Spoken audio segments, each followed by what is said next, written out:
a little kid. My boy Mason, who's 16, who's not on Instagram, he's Snapchat, right? That crowd.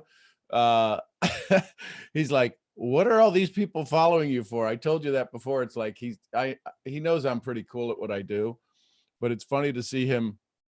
Okay, so that's muted there. There we go. All right. There's Tess. How are you, Tess? Good morning. Good to see you.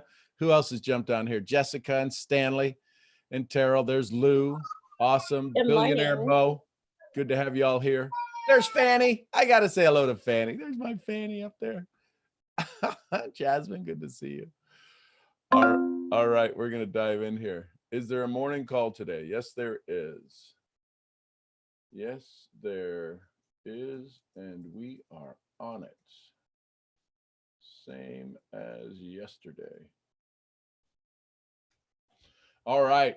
So good morning, everybody. Good morning. You're stepping up, speaking right now. There we go. Here we go. All right. So today's a conversation about the critical voice. Now I have to find, where did that, hold on. It disappeared. Hang on, folks. Where?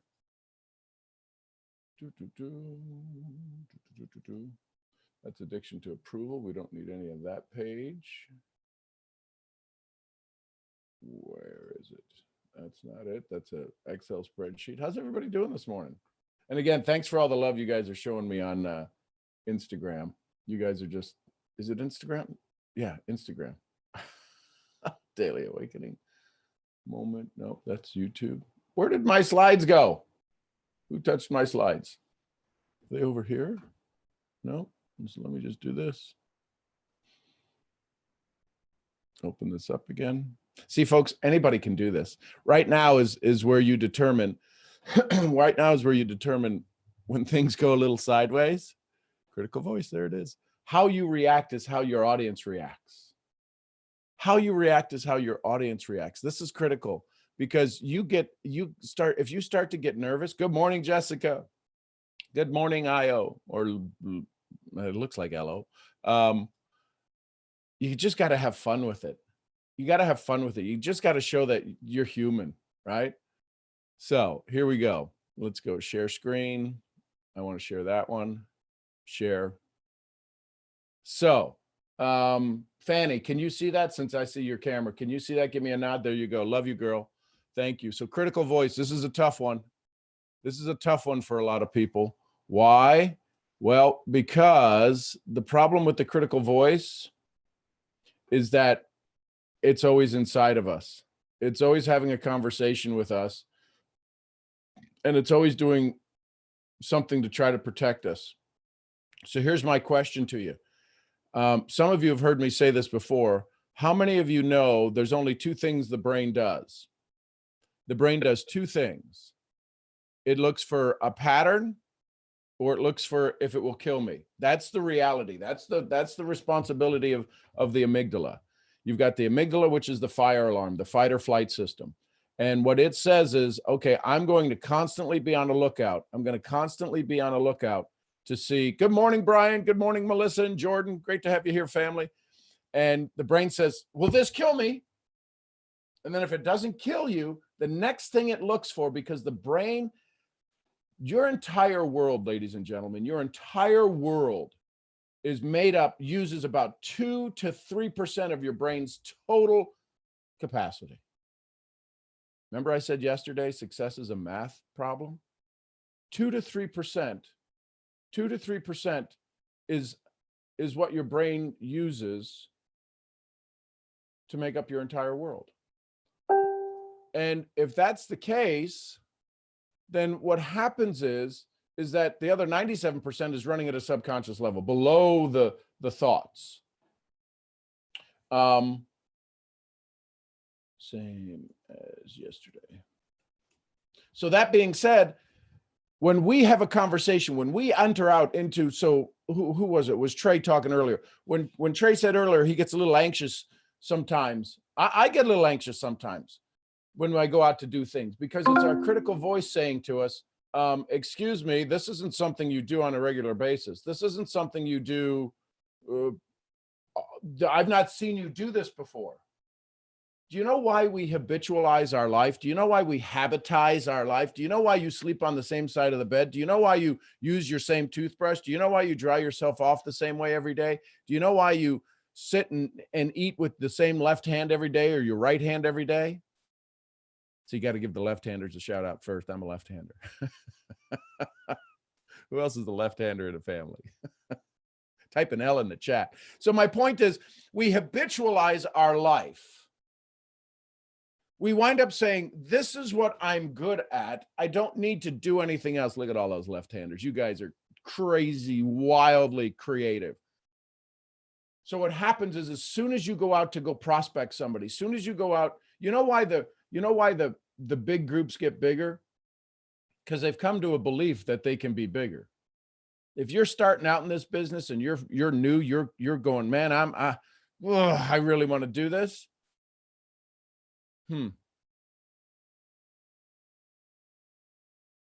So here's my point. Let's talk about the critical voice. The critical voice takes us to here. There's going to be some definitions. So we all have one. We all have a critical voice. It's designed to protect us. It's designed to give us a safety net, right? That critical voice says, when you walk over to the stove and you see it hot, or you see the blue flame of the gas, it's like, that could be hot. You remember when you were little and you touched that? Don't do that again. So we all have one. Typically, it expresses criticism. Why would anybody get criticized? Think about it. Think about just human nature. The reason we criticize is because they're stepping up, stepping out, and doing better. Usually, if they're doing something really bad, we kind of feel sorry for them. There's a sympathy. But criticism is when we find fault in somebody that's doing something different than us. Let's take it back, internalize. When you criticize yourself, it's called self-talk. How many of you have heard of self-talk before? Shad Helmstetter. I think I saw Nano throw the book out, What to Say When You Talk to Yourself. That's a powerful book. So self-talk is usually critical, and it's usually criticizing us. So it's those things, I should have done that. How many of us have ever said, I should have done that? Or, I need to do that. I should have done that. I would do that. I could do that. Why didn't I do that? Why didn't I do that? That's your critical voice. I'm going to teach you how to walk through that today. Now, again, this critical voice is probably a full 8-hour day seminar that I do in training. I say that to say I'm going to try to get through it in the hour that we have, and probably a little bit longer with some Q&A at the end. Guilt, ladies. Guys, we push it off as something else. We push it off as, I'm tougher than that. But this guilt that runs inside, yeesh. It's in guilt-induced comments. We believe that guilt-induced comments will motivate us. Now, sometimes it will. Now, if you've done anything with Brene Brown, in any of her books, Brene Brown talks about the two things. There's guilt. Guilt is what causes us to take action. But shame, listen carefully. Guilt versus shame. Shame is what causes people to do harm to themselves. Sometimes serious and fatal harm to themselves. It's a very fine line. Guilt, man, I need to do better. I suck at this. Guilt is listen carefully. The situation is the problem. Shame is I'm the problem. Now, I'm going to do a whole nother training just on those two words, guilt versus shame. But right now, we're talking about guilt. Guilt does motivate. The reason that it said this in Psychology Today, that guilt motivates us, because guilt does motivate us. Guilt is a driving force. See, sometimes if we drink because we get sad or mad or whatever, or somebody does drugs, that's trying to shut down the critical voice. The only way you can shut down the amygdala, which is the driver of this critical voice, is through some kind of intoxication, whether it be drugs or alcohol. It shuts it down. That's why, how many of us have ever said something we kind of regret when we were drinking? I love you, dude. I love you, right? We say some silly things. Here's my point. This critical voice that we're dealing with is there all the time to protect us. So it gives you a sense of control, dealing with the unknown or the fear, right? I talked about that. Dealing with the unknown. I don't know what's on the other side of that door. So the critical voice says, don't go, don't go. How many of you have ever been the critical voice in a movie theater? Don't go in there. Don't go in there. Get out of there. And you're sitting in the theater. Simply is a communication of anxiety-provoking shame. This is what I'm talking about. See, in this little dialogue here, we go from guilt to shame. Shame shuts us down. Bless you, Daniela. Shame shuts us down. Bless you again. Shame shuts us down. Guilt is supposed to motivate us. Guilt is supposed to motivate us, but it doesn't. Now, again, if you're in the loving mode and caring mode and you want to take a snapshot of this, a snapshot of this and put it on whatever it is, Instagram, I'd love you for it. Hey, Shammy, good morning. Hey, Sean. It's called screenshot. Oh, screenshot. That's it. Yep. Well, see, I know that stuff. But I get so nervous when I see all your beautiful faces. Here's some definitions of some words. Here's some words that are very important. Now, you don't need to remember them other than this call, other than this conversation.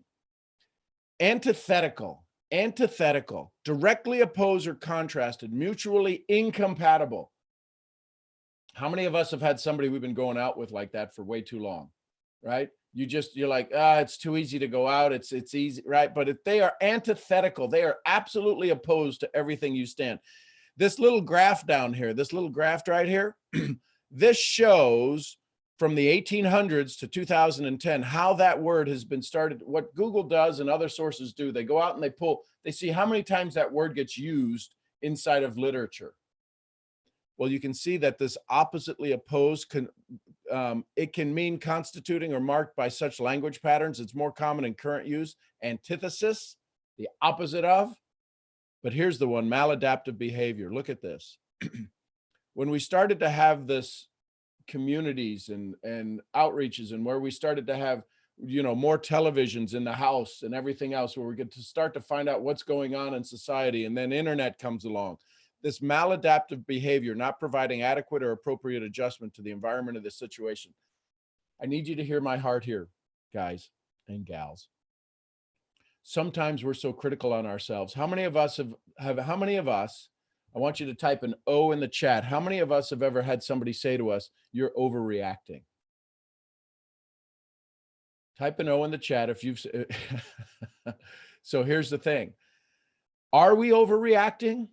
Think about this. Are we overreacting? Now, I'm going to say yes, but here's the thing. If you are designing yourself, if you are designing your brain to protect you from a situation, it's really not overreacting. You know what you're overreacting to? The way somebody else sees how you're supposed to react. Now, we always think overreacting could be negative. Man, but people call me all the time. They say, man, you're just too, hey, Jonathan, I'm sorry if I say that wrong, but people tell me all the time, man, you overreact. I go, no, I don't. They go, well, you're too big. You're too loud. I'm like, well, sucks to be you. Get louder. We need this fun in the world, but all too often we overreact, but we're overreacting. Listen carefully. We're not overreacting to the situation. You spill milk, you spill water. If I dump this water on my head, or Michelle comes in and dumps the water on my head, it's water on my head. I go swimming, I take a shower. It's not a big deal. It's what I'm telling myself about the situation. That seems like an overreaction. I need you to let that settle in on your bones, that statement.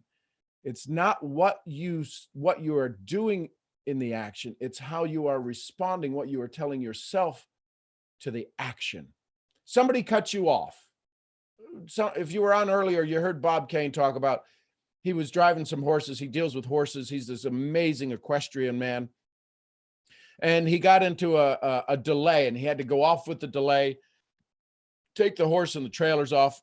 Real pain in the neck when you're taking a big trailer like that on some small streets. And then he realized, wait a minute, I could have been in the accident. I could have been in the accident. When we over-respond to a situation, We have something to do. That's our critical voice. What I'm going to share with you is that you have a response. You can have a dialogue with that critical voice. It doesn't have to be one way. We're going to talk about that here in a second. What is the critical voice? The definition of the critical voice is the inner voice that can be thought of as a language of the defensive process. It has been defined as an integrated system of thoughts, attitudes, antithetical. That's why I needed to give you the definition. Antithetical, totally opposed toward the self and hostile towards others. This is at the core of an individual's maladaptive behavior, things that aren't serving us well. I want to speak to all of the amazing ladies on the call, because there's this phenomenon that life isn't equal. And you know what? It ain't a phenomenon. It's reality.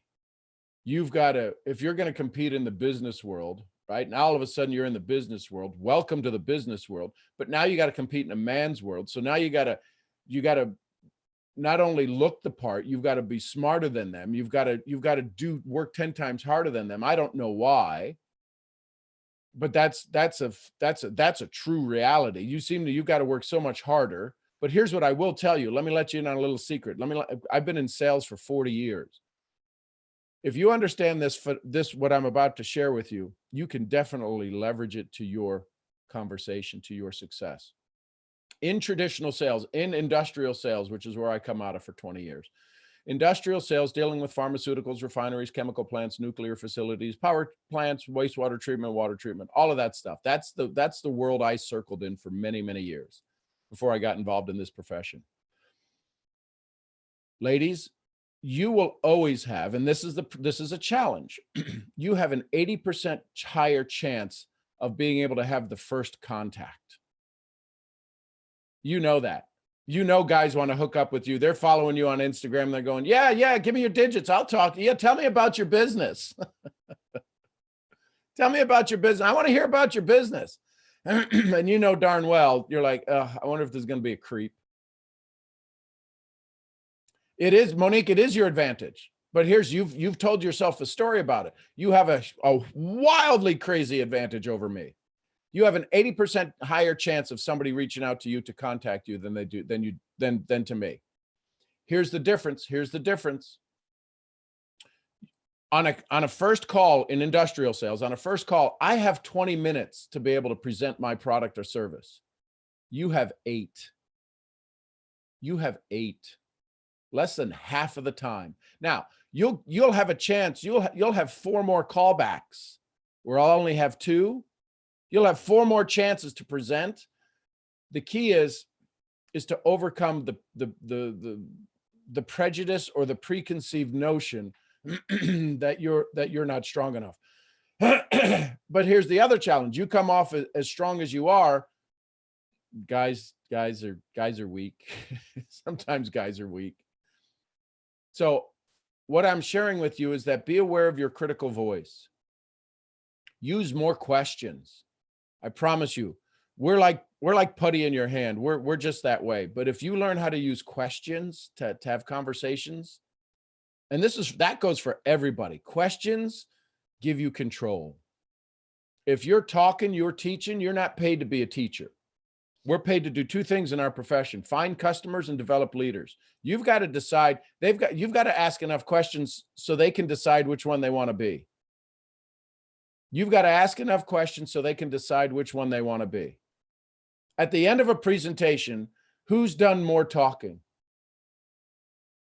Who's done more talking? If you've done more talking, you're a teacher. You're not getting paid to be a teacher. Look at your check. If you're listening more, if you're asking questions and at the end of the conversation, they talked more than you did, now you're in sales. You're a professional salesperson. You're allowing them to buy exactly what they want, as opposed to having to buy what you are teaching them. Absolutely, Angie, active listening. How much time do you critical voice? I don't know. Maybe, I don't know if any of you critical voice on here, but the critical inner voice is defined as a well-integrated pattern of negative thoughts. I'm not good enough. I'm not tall enough. Oh, I wish I could do something with my hair. Blah, blah, blah, blah, blah, blah, blah, blah, blah. These things are all part of our life. negative thoughts towards oneself, and the other is that it's at the root of an individual's maladaptive behavior. It represents an overlay on the personality that is not natural or harmonious, but learned or imposed from without, meaning outside of us.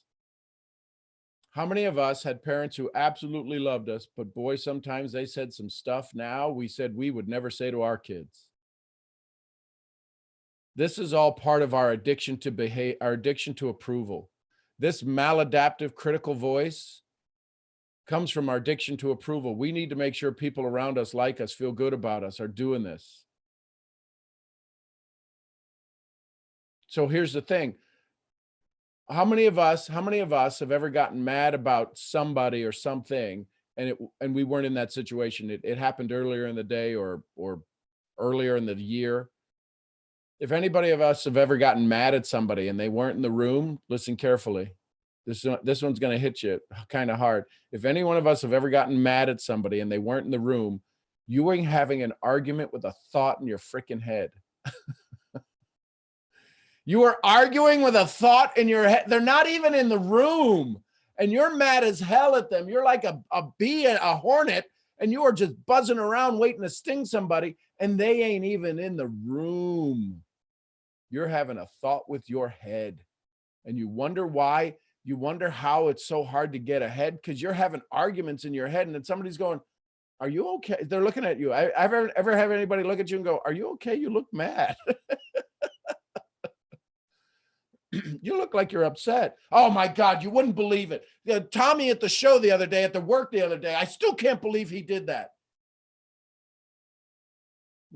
Is Tommy in the room? No, this happened at work 2 days ago. Are you nuts? That's when, have you lost your mind? We have these arguments. Yeah, it happened a month ago. Somebody cut you off in traffic and you're still talking about it at lunch. Give it up. That's the devil trying to keep you from living your dreams. And that's, I'm not a Bible thumping person. So when I say that's the devil, that's somebody that ain't you. That's that critical voice.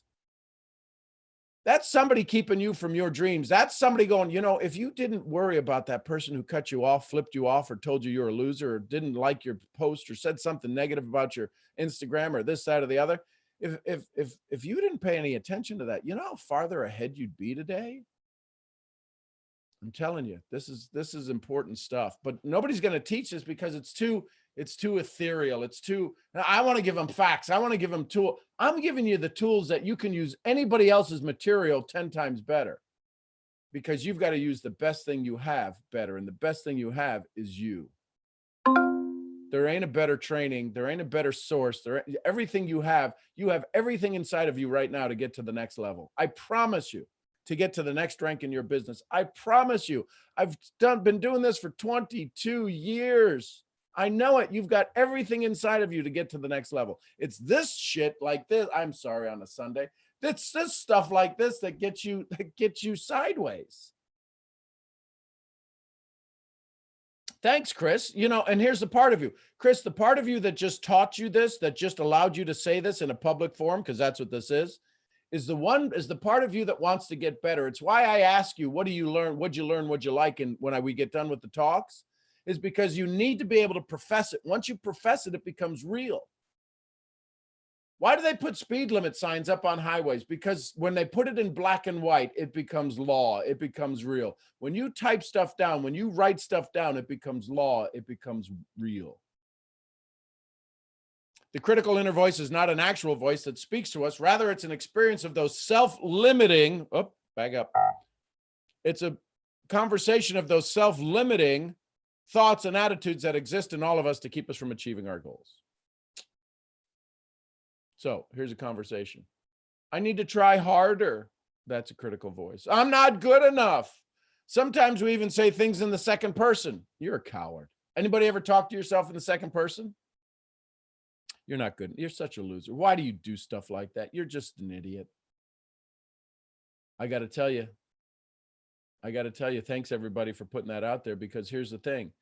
Guess what just happened? Guess what just happened when you said that's me? That's the part of you. That's the voice inside of you. That's the heart in you that's saying, Listen to yourself. You're doing this to yourself. You're the one drinking the poison, hoping everybody else dies. Don't do that. Rob Cardenas, hey, brother. There's one of the founding misfits. When you say, oh, you're what an idiot. I'm such an a-hole. Man, I got to tell you. Even right now, I'm having an argument with my friend at the gym. Oh, Michael, you're the best, brother. But see, the reason that we share this out, the reason that we type these things out, the reason that we put this, the reason we do this is because it's a way for us to avoid our future. Think about that. If we only have this moment and we're talking about something that's not in this moment, aren't we avoiding the next moment that makes us better? See, what you need to understand is that right now, how many of us know that our body is rebuilding itself? Our body is producing cells. Our body is producing about 10 million cells a second. 10 million cells a second. Boom, 10 million, 10 million, 10 million. And here's what happens. Those cells that are being produced right now, those cells that are being created right now, but are they as many? Those cells that are happening right now, here's what's happening. What are they using as their source? What are they dividing from? Are they dividing from a cell that's pissed off, aggravated, and frustrated? Guess what it carries over? If you don't know your great-great-great-great-great-grandmother or grandfather, you don't, but their nose is on your face. That means their body is in your body. Their genetics is in your genetics. Their pissed off life, their good life, their fun life, their challenge life is in your body. And now when your cells divide every second, 10 million cells a second, you're carrying over that stuff. You've got to decide, am I going to carry over misery or am I going to carry over joy? This is why, how many of you have ever gone to an event? You've gone to your corporate, your national convention, your global convention, and you are on fire. And you get home, and where the hell's the fire go? It's because of your environment. It's because you're back in there and your cells are dividing at the same rate with the old stuff coming back, the old programming coming back, the critical voice coming back. This is why you journal. Here's why you journal. Somebody asked me, what do you journal? I don't even know what you journal. You keep talking about journaling. You journal your joys.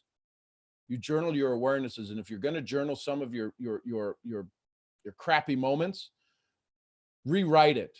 Today, this happened. You know what? But here's the lesson. You either got the lesson or you lose. You either get the lesson or you lose. What are you going to do? Get the lesson. You never lose. You just fail to. Rolls-Royce said it best in an advertisement I saw. Had to be 40 years ago. I was a kid. I love Rolls-Royces. And I saw this picture. It said, Rolls-Royces never break down. They just fail to proceed. How sexy is that? It has stuck with me. I say that to say this, when you have your situations where you're not doing so good, where you're going to journal and you go, man, you would not believe I had 3 people leave my business. I had 300 people leave my business. I had somebody who I thought was a dear friend absolutely show me a new side of them. What I would suggest to you is to figure out where the lesson is, because otherwise you've lost. And I don't think there's a single loser on here. I know there isn't.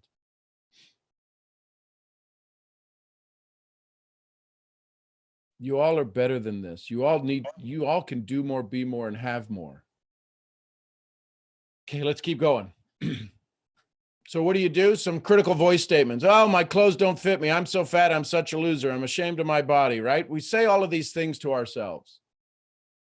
We say them in an I am statement, but then we think, here's the thing. If you're not going to believe this statement, how are you ever going to believe your I am rich? I am a great trader. I'm a great prospector. I'm a great networker. I'm a great superstar. If you're going to believe all this stuff and you're going to tell yourself, well, I'm not supposed to believe the I am. This is the challenge we have when somebody's just trying to motivate you versus inspire you.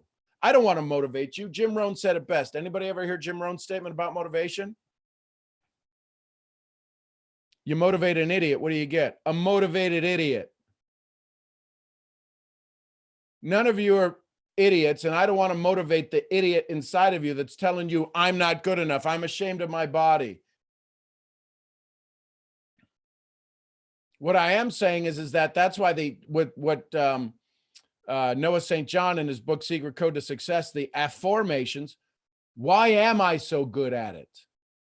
So if you've ever had anybody disappoint you, anybody on here ever have anybody disappoint them? Type a D in the chat if you've ever had anybody disappoint you. So listen, if somebody's disappointed you, they've failed you, they've failed themselves, they didn't keep their promise. Ask yourself this: why am I so good at recognizing somebody who might fail me? Ooh, that would change everything, wouldn't it? If you asked yourself that question. Because when somebody fails you, you're not shocked. You're surprised, but you always say, you know, I knew that was going to happen. Somehow I knew that was going to happen. I just knew they were like that. You follow me? So put these negative things that happen in your life. Why am I so good at recognizing a trade going south before it happens? Why am I so good at recognizing somebody going to lie the whole way through the presentation and at the end go, this doesn't work? Because if you do, the brain will do two things. It needs to find the answer. The challenge is we're not asking ourselves questions. We're giving ourselves statements, and the brain goes, oh, well, if that's a statement, then I have to believe that. But if we ask it a question, it's got to go find the pattern. And the pattern doesn't exist right now. It'll look at all of the resources, and it'll try to nudge, it'll try to fudge some old history and turn it into the new patterns. How do you think you set a new goal? How do you think you make it through today? Listen carefully. How do you think you make it through today? Today has never existed. There is no history for you to run off of a pattern. Your brain, your memory is nudging everything from yesterday into today so that it can be okay, kind of okay, kind of okay. So when you step out, step up, and you break the old pattern, when you sponsor 4 people in a day, when you do whatever, you get a proposal, you wind up getting married, all of these life-changing moments, it's because it was nothing like yesterday. Y'all get me on that? If you can hear me, just nod. Just give me a nod if you're listening to me. If you do something today that's catastrophic, that's groundbreaking, it's because it was nothing like yesterday. Why are you choosing to live in the shadow of yesterday? Today's a brand new day. Go running, go educate, go do something, go to the library, go have some fun, do something, have a cocktail someplace that you wouldn't normally do, but break your habits. Because once you start to break your habits, your critical voice is going to start screaming. And then how many of us have ever just said, screw it. The car's upside down. Why put the brakes on now? The whole thing is rad. There's no sense putting the brakes on when the car's upside down. Just ride with it. Just go with it. Because your critical voice is going to really just absolutely scream. It's going to put up a fight because you're no longer being you. Well, if you have goals to not be you, if you have goals that's going to make you anything different than you are today, you're going to be better. You're going to have more health. You're going to drink more water. You're going to have a higher income. If any of you are planning, listen, I need you to hear this. Now, listen, this is just me, a farm boy from Ohio, telling you this. I don't have any degrees. I got a PhD, stands for Pilot Higher and Deeper, or maybe a public high school diploma. My point is this is just my life's experience of dealing with thousands and thousands and thousands and thousands of people. If you're going to want more money than you are making today, if you're going to have more money than you made last year, that is somebody new. And there's going to be a fight inside your body to keep you stuck. As hard as you think you're working, it has nothing to do with the outside. It has everything to do with the inside. If you're having conversations with yourself, and that's what your critical voice is doing, it's a conversation with your inner being. Listen, this does not have to be a one-sided conversation. I need you to hear this. Listen, how many of us have ever seen the crazy guy downtown on the corner with the sign and he's talking to himself and we're like, oh, let's walk on the other side of the street. Anybody ever seen the crazy guy downtown? Here's the difference. The only difference between him and you and me is he's talking out loud. That's the only difference. He's talking out loud. We're doing the same damn thing, but it's inside. And we think we're the ones that are, oh, that poor man. Oh, that poor woman. Oh my gosh. And they're going, man, I wish this thing, and like, they're nuts. God, if at least they're only saying about 213 words a minute if they're talking really fast. You know how fast we're thinking in our brain? 14,000 words a minute. 14,000 words, and we call them crazy. We're nuts in our brains. And it's usually this critical voice. Is this making sense, y'all? Are y'all getting some value out of this? Good, because that's the only reason I'm here. I want to make sure that this is sinking in, because this is probably some new content. It's probably some new understanding, but here's what I'm going to tell you. People aren't going to spend time with you to tell you this because they don't think you'll get it. They don't think you'll want it. They don't think you'll understand it or take the time to work on it. Here's why listen, I didn't invite you. Nano invited you. You showed up. You go, this guy's not totally nuts. He's crazy, but he's not nuts. I'll come back and try him again. And you're coming back to try me again. I want you to understand, you know, if we taught all of these things, how many of you ever heard if we taught things like Think and Grow Rich and how to win friends, influence people, if we taught this stuff in grade school, we wouldn't need university. We wouldn't need people to teach them how to go for a career. We would be all so independently wealthy because we would be providing value that only we could provide value from. Listen, your company, I don't care what company you're with. There's about 6 or 7 companies that are on here. The company, you are not doing the company any value. You are providing the company the ability to use your sources. They are leveraging you. And when you learn that you can switch that, you can change that to you leverage them, your business will absolutely explode. I work with a company. No, I don't work with a company. I have a company I've partnered with that allows me to have calls in the morning like this. I've partnered with a company that allows me to give my bride one of the most amazing, fun, laugh-filled birthday dinners last night. I partnered with a company today that's going to let me go walk my dogs around my development here. You see how that changes it? Because everybody's going to say, well, how do you do that? Here's a little fact one for you. How do you do that? I do it very well. Why do you ask? So, somebody got a question?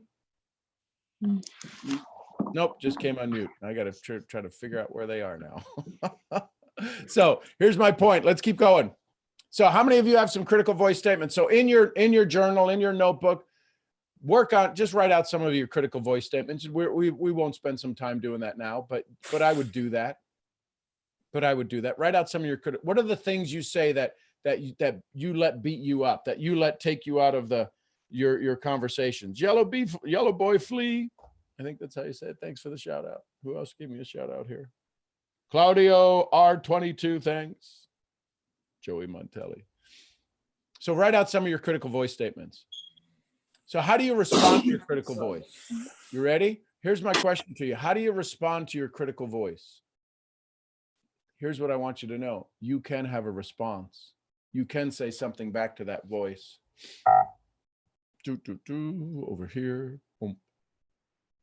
You know what? This conversation isn't helping me right now.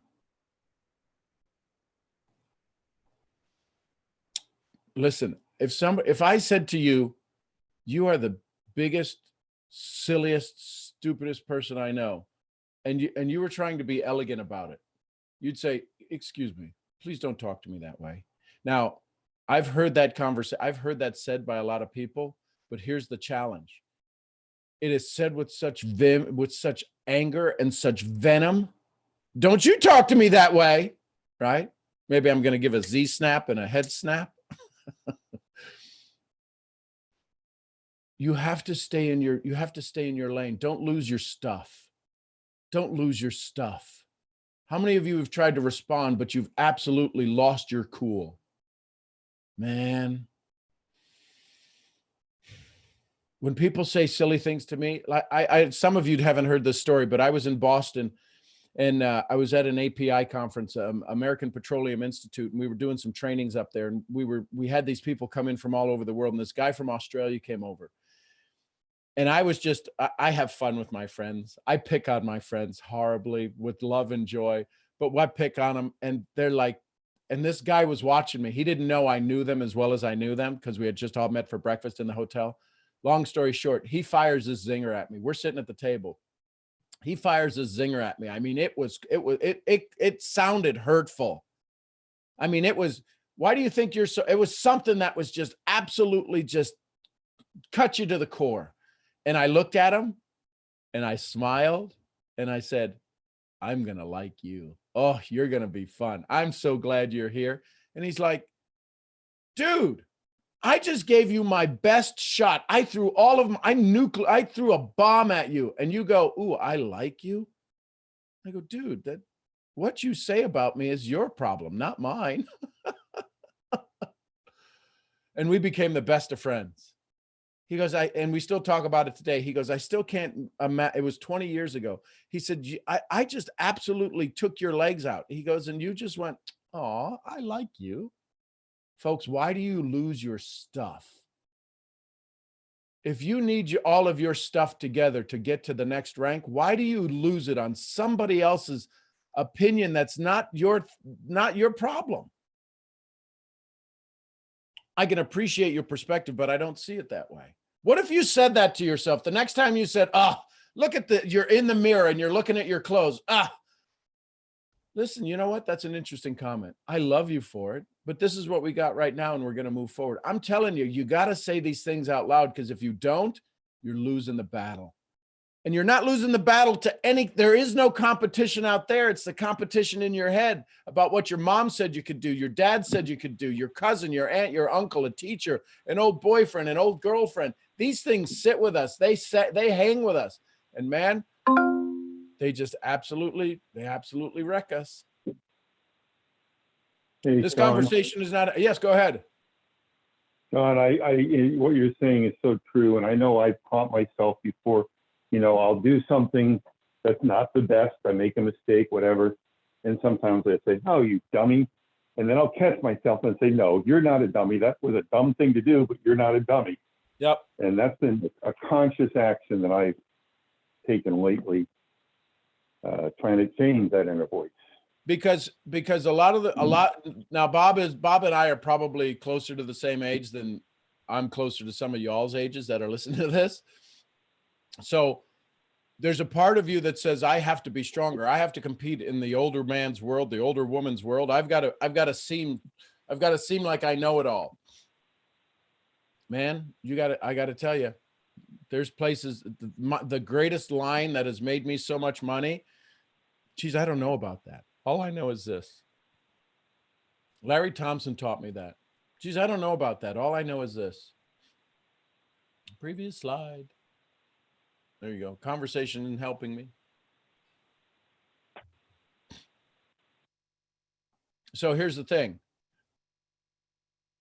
All of this to say, we come down to this point. We come down to the point to where it says, am I good enough? That's not an I am statement. Am I good enough? So if you are good enough, those of you that are on this call right now, and if you're watching this on YouTube, you can even type it in the chat, because the kinesiology of you activating your muscles to go respond to a question is critical. So if you're good enough, type a G in the chat. Type a G in the comments if you're good enough. Hey, Sean. Yes, Latoya. May I add something to that? Oh, good morning, by the way. Good morning, my love. I feel so happy and amazed. When you go over those questions to yourself, would that be considered like an affirmation versus an affirmation? Well, no, when I'm asking these questions to myself, it's better if you ask the affirmation, because the affirmation is an I am. I affirm that I'm this. Well, your brain's going, you're so full of crap. You can say it all the time, but your memory is going, watch. I mean, I'm going to give you a visual realization of it. You say, I am Chairman 700. I am Director 8. And your brain goes, hold please. And it goes and checks the memory. Right. And it's going, wait a minute. Say that again, and you go and say it with even more. I am, and you say it. I am rich. And your brain's going. Is anybody hearing? Listen, do you hear what it? Can you find any information that makes that real? And the brain's going, the memory's going, I ain't got nothing. I got nothing. And so when you say it, it is a hollow statement. Mm-hmm. And you go, well, say it stronger. Say it. How many of you speak a second language? There's a lot of my Latino family on here. So I used to. Okay, so how many of you have ever heard somebody when they go to, like us, the people who only speak one language, right?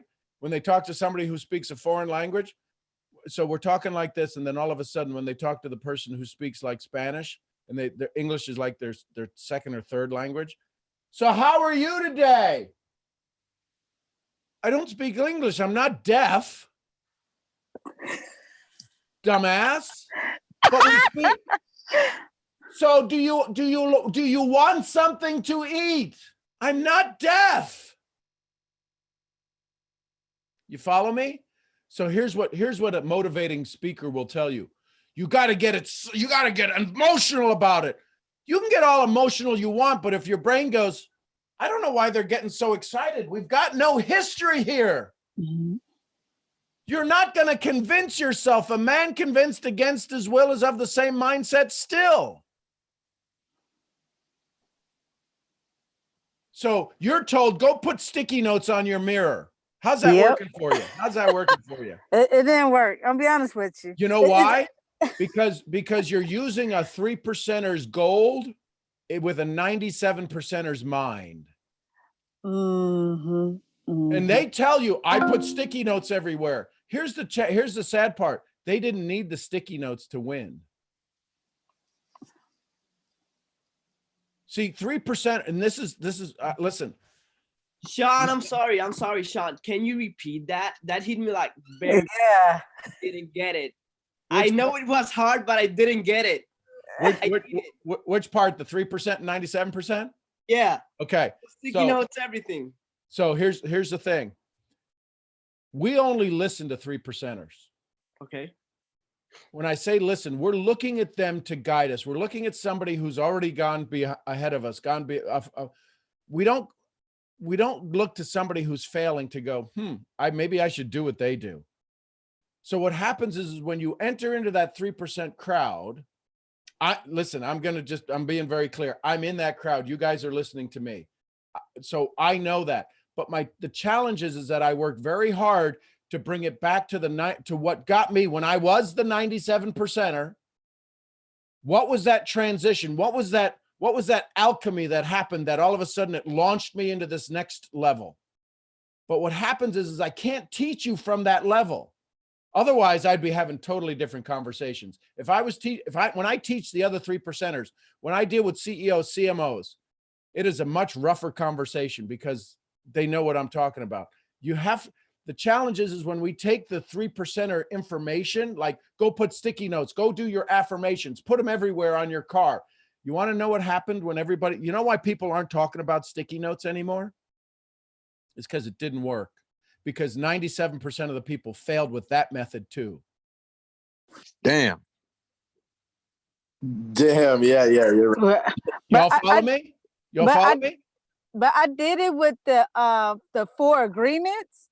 That worked. That's different. That's an agreement, not an affirmation. You can agree. Listen, I can agree and disagree. That's a choice. But an affirmation is a statement of truth. And it's bullshit. I'm sorry, I'm going to be a little vulgar there, but it's BS belief system that you're telling yourself you're this, and you know darn well you're not. And you are in this constant battle. That's why you can't sleep at night. That's why you're breaking out. Your acne's breaking out. That's why your hair's falling out. That's why all of this stuff is happening, is because you are in this constant argument with yourself, and you're not letting yourself be you right now because you're in some other freaking moment that's called not now. Wow. I need you to be in this now. There is only this moment right now. In this moment, you choose joy or you choose misery. You don't need another training. if I can just get you to say, in this moment, I breathe in faith and courage and exhale fear and doubt. If in this moment I can be happier than the last moment, guess what your life is going to be like in a year? People are going to be falling at your feet going, I got to do what you do. How are you in so much joy? So live in the moment now. Oh my gosh. Facts. Tell me your name, IG. Jay Levine. Jay. Okay, so Jay, it is in live in this moment, but here's the challenge. I'm going to ask you to stay with me in this moment. I think it was, I'm trying to think of who it said. It was that Epictetus said the hardest thing for any man to do is the idea of sustained thought. I need you to stay in this moment with me. And the second that some other thought shows up, you got to tell me another thought shows up. You got to decide joy in this moment. I'm going to breathe in joy. See, what happens is we got 4 million bits of information coming into our eyes through our cells. We got 8 million bits of information that come in through our body every second. We're conscious of 40 of them. We're conscious of 40 of them. The other ones are there because it could be some kind of threat, some kind of challenge. Have you been in joy, Jay, since I've started talking? Oh man, that's deep. Hey, I love you, man. You follow me? You follow me? Because your brain's running off trying to find a pattern. Your brain's running off trying to listen to me. You've got to listen to me in joy. How many of you listen? How many of you know how to smile? Me. I do. Me. I know, but so there you go. And so some of you that are on camera, tell your damn face you know how to smile. Hey man, you the best. You the best. So Jay, Sean, so here's my point, Jay. I'm looking at your picture. You're people get intimidated by you, dude. You're this big bear of a man because you're having a conversation with me. If you were that picture that I'm looking at on your right here on the Zoom, yeah, we probably wouldn't be having a conversation, but we would be having a conversation now because we know each other and we would be laughing. Yes, sir. But you have this big bear you're this big bear of a man. You got that hair, you got that beard, you got that look like I can be serious. I'm going to tell you that changes the chemicals in your body. That picture that's going out right now is causing everybody to look at you going, he's intimidating. And if we're all connected in the space, universe and time and space, I'm sending back to you that you're intimidating. Guess what opinion, guess what energy you have to give off. If I'm thinking you're intimidating, you want to be a pleaser to me. So you're going to come off as what? Intimidating. So now all of a sudden I can't have a conversation with you. And where do you live, Jay? Jacksonville, Florida. So you live in Jacksonville. I'm in Dallas, Texas. I lived in Lakeland, Florida. We'll talk about that later. But I'm in Dallas. Guess what happens the next time we meet? I've been sending off all of the information that you're intimidating. Guess how you're going to look to me when you show up, when we meet in Jacksonville? Intimidating. By design, by energy. If everything is energy and everything is, and we talk about law of attraction, I'm looking at your picture here, brother, and I'm attracting an intimidating big son of a bitch to show up in my life. And when you show up, I go, damn, he's just like his picture. And you're like, why am I feeling this way? It's because I made you feel that way. It's because that's how you wanted me to make you feel. Gotcha. Y'all, we just stepped into the matrix here. Y'all get that? Gotcha. Energy, vibration. Hey, it's man. Absolutely it. So I'm going to encourage you. Now, the other picture that y'all put out there, are you dressed to the nines that when I see you in person based upon your Instagram picture, I'm like, is that even the same person? Put a person that's you up there. Put a picture that's you up there, because if you're constantly if you dress to the nines, some of you, I know your picture is absolutely, I mean, it is glamour shots gorgeous. And I'm sure there's something better than glamour shots. That's like from the 80s, right? My point is this: if I'm looking at your picture and then I see you in person, there's a contrast. There's a critical voice. Let me take this thing off because we've already done this. We've already been through the fear and stuff there. I got to get to see my peeps here. Hang on. Let me get rid of that. If we have a conversation, if you put up a picture and this critical voice, here's where this critical voice hurts you with your prospects. It's not your critical voice, it's their critical voice. Gotcha. That makes a lot of sense. Now I see your picture a little bit bigger when you just talked. There looks like I'm intrigued. I'm curious. See, when I see it in the little picture, I see intimidation. I see that furrow. But when you talk, I see it bigger here on this screen over here. I see this like, hey, what are you doing over there? Not like, hey, what are you doing? I want to join you. It's like, hey, what are you doing? You're like crazy over there. Right? That's the look. So when you all see that look, that's like, What the hell's going Right. on over there? Are you an idiot? And that may have been what was happening at the time, and somebody snapped that picture. Okay. But my point is this: if all I can see is all I can see, what are you showing me? What picture am I painting for you? Exactly. And now got all I you. can do is use my complete history, right? So is it okay? Jay, I need to have this conversation. Do I have your permission to help? Let's go. Permission to make you feel uncomfortable? Yes, sir. Take you out of that uncomfortable feeling? There it is. We're going to get some real and raw here real quick, right? How old are you, Jay? 28. So you're 28. I'm 54. You know what? If that was the look that I saw when we were walking down the street, I'm a 54-year-old white guy. What do you think I might be? You think I might be a little intimidated? Yeah. Like, hey, let me stay away from him. Yeah. Now, me, that couldn't happen.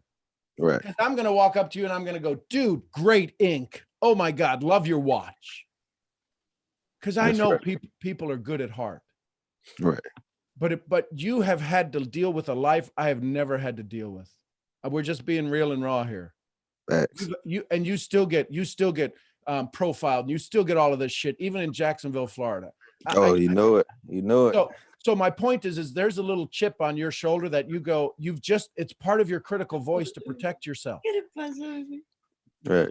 It's part of your critical voice to protect yourself. So what I'm saying is that if now that we know this and you know that chip is there, you can have the critical voice and you can listen to it because it'll guide you. You go, yeah, this one I need to be aware of. This one, no, this dude's cool. This dude's got something about him. But if you don't have that voice, that conversation in your head, you and I would never have a conversation if I wasn't me. But if I walk up to you and I go, dude, cool ink, love the watch, we're best friends. Yes, sir. But You're how do I step over that? And how do you look at some 54-year-old white guy and go, man, there's something about that dude. But I wonder if he's cool enough. I wonder if that cool is real or if that's just a persona, if that's just a facade. right. You get me? You know what? You can feel exactly what I'm telling you. Yes, sir. So You're right. what I'm saying is there's a joyous side to you. Yeah, Definitely. be exotic. If you guys know Noah, he's got this hair. He's got this hair that, I mean, when first time I saw him, and his voice is that radio DJ voice, I'm like, dude, I'm in love. I'm in love. Jay, I'm in love with you, dude. There's this is what I want you to hear. You guys, there's a fight out there, and the fight isn't out there. It's inside us. The fight isn't out there. It's inside us. It's how we react to what people say to us. It's to the situation. It's this critical voice. And when we decide that the critical voice no longer has authority over us, we can have a dialogue with it. Man, the conversations we have change. I have a question. Hi, Brittany. Go ahead. Hi. As We have far Brittany as online too. Go ahead with your question, Brittany. so as far as perception Yep. and things like that with our Instagram and the way that we look, how do we counteract that negative perception through our energy when we meet people? Like just say for instance, if I use myself for example, I like to wear like long acrylic nails. So Yep. people kind of judge me based off that. And a lot of people would deem that as unprofessional. But when they meet me in person and they see the way that I carry myself and the way that I run my business, it's a different experience. But So- how do I counteract that? So Brittany, without- let me ask you this. So we're going to get a little scientific here. And what I mean by that is this. When they look at your Instagram, how much of the Instagram is 3D? And what I mean by that is, do you do lives? Do they hear your voice? Do they see your body flow movement? No, I need to be. So here's the 3D challenge. So let me just give you the basic facts. They're making a decision on a two-dimensional image, but when they meet you in the three dimension, it changes. So put a little more three dimension because that's where they're going to meet you. You guys get to know me. How many of you feel that you know me? Because if I did this all day long, and I had the conversation, half of you wouldn't be back, would you? If I just put up my logo, and said, hey, Sean G. Murphy, Mental Profits, your thoughts, and that's all you saw of me, some of you have fallen in love with me because you just look at me and you go, he's a goofball. I just like watching him. See, there's a big difference. I want you to see me in the 3D world, see me with all my bumps and bruises, because when we meet, you're going to go, man, he's even better in person. But they got to see you, Brittany, in the 3D world, my love. You got to give them a chance to see to hear that voice, to hear that softness in your voice. Because all they're looking for, here's the thing, people are looking for a reason to fall in love with you or an excuse not to. And those nails give them an excuse not to. That's it, period, end of story. She's a witch on a broomstick. I don't need to talk to her. Who does she think she is? And that critical voice in their head. No, literally. Right? Yes, literally. Hey, Sean, can I ask a question? Sure, go ahead. Follow up. Oh, hold on just a second. Brittany, does that help? Did that help? Oh, yes, absolutely. Thank you. Okay. I love you. Thank you. Go ahead. I appreciate it. Awesome. Well, I just want to start off by saying thank you, Sean, for everything. bet. I've been on your Zoom calls maybe twice. The first time, maybe like 15 minutes, just because I had to do something else. But I woke up this morning and I saw the Zoom link, and for some reason I just had to click it. And once I clicked it, I started listening to your Zooms, and everything that you were talking about today was something that reflected last night. And something about me personally is that I'm a really big overthinker. I tend to overthink everything. I'm always in my head. And when I learned. So hold on just a second. Hold on just a second, Don. Hold on just a second. You just professed it, okay? Right. You just made it last one more day. So what would be the antithesis? Let's go with that. Keep your thought in place, but I'm not going to let you. This is like me watching somebody do drugs and not say anything, because you are literally building the pharmacy in your head, the chemical cocktail that says every day I'm a big thinker, and guess what you're going to be tomorrow? I'm going to be a big overthinker. I want to hear. So what would be your ideal statement? What would you love to be able to say versus being an overthinker? I would have no idea. Okay, so let's work on it. So let me ask the question a different way. What would you love to be able to say to me that would be opposite of being the antithesis of being an overthinker? Thank you for changing me on not being an overthinker. Okay, but that's a good statement. So, but how would you like to express yourself instead of you coming on to a Zoom or the next call or the next training call that you lead, and you say, years ago I used to be an overthinker, but now I am what? I'm just a thinker. There you go. How about now I just pay attention to the moment and use my thoughts to create better results? Big facts. Does that make Awesome. sense? So It follow does. me on this. Today, I'm just in the moment. Say that with me. Today, I'm just in the moment, And I use my brain to come up with great results. and I use my brain to come up with great results. So you get to hang on to your old story, but you get to be in this moment. Awesome. See, thinking keeps you from being in this moment. Can you feel the chair on your butt right now? Yeah. So you didn't have to think about that. That puts you in the moment. Take a big breath in, feel it filling your lungs. Try to feel it filling your lungs. Just so you weren't thinking in this second. You have control over you. That's an old story that somebody told you because were you better than average in school? Yeah. Yeah. See, how did I know that? I don't know. You're a wizard, I guess. I don't know. So the reason that I knew that is because you're an overthinker, because everybody told you you're too good at school. So you had to come up with an excuse why you're good at school because you overthink everything. Right. This is an old story that's been running. You're not an overthinker. You're just an above average person who decides to produce better results. That's how you kept yourself from that's how you kept your friends around, is because you excelled above them. And so this old story is, I don't want to lose my friends. Screw your friends. They're holding you back. Go find some new ones. Yeah. Big facts. So what was your question? I'm sorry, we got off on, but see, this is what happens in my brain. So you all are starting to see the inside workings of this chucklehead over here. Somebody posted that on Facebook, you old chucklehead. I laugh. So this is how my brain works. I hear something and I can't let you go because it's literally you have the strongest pharmacy in your brain, right? A placebo, listen carefully, a placebo can cure people.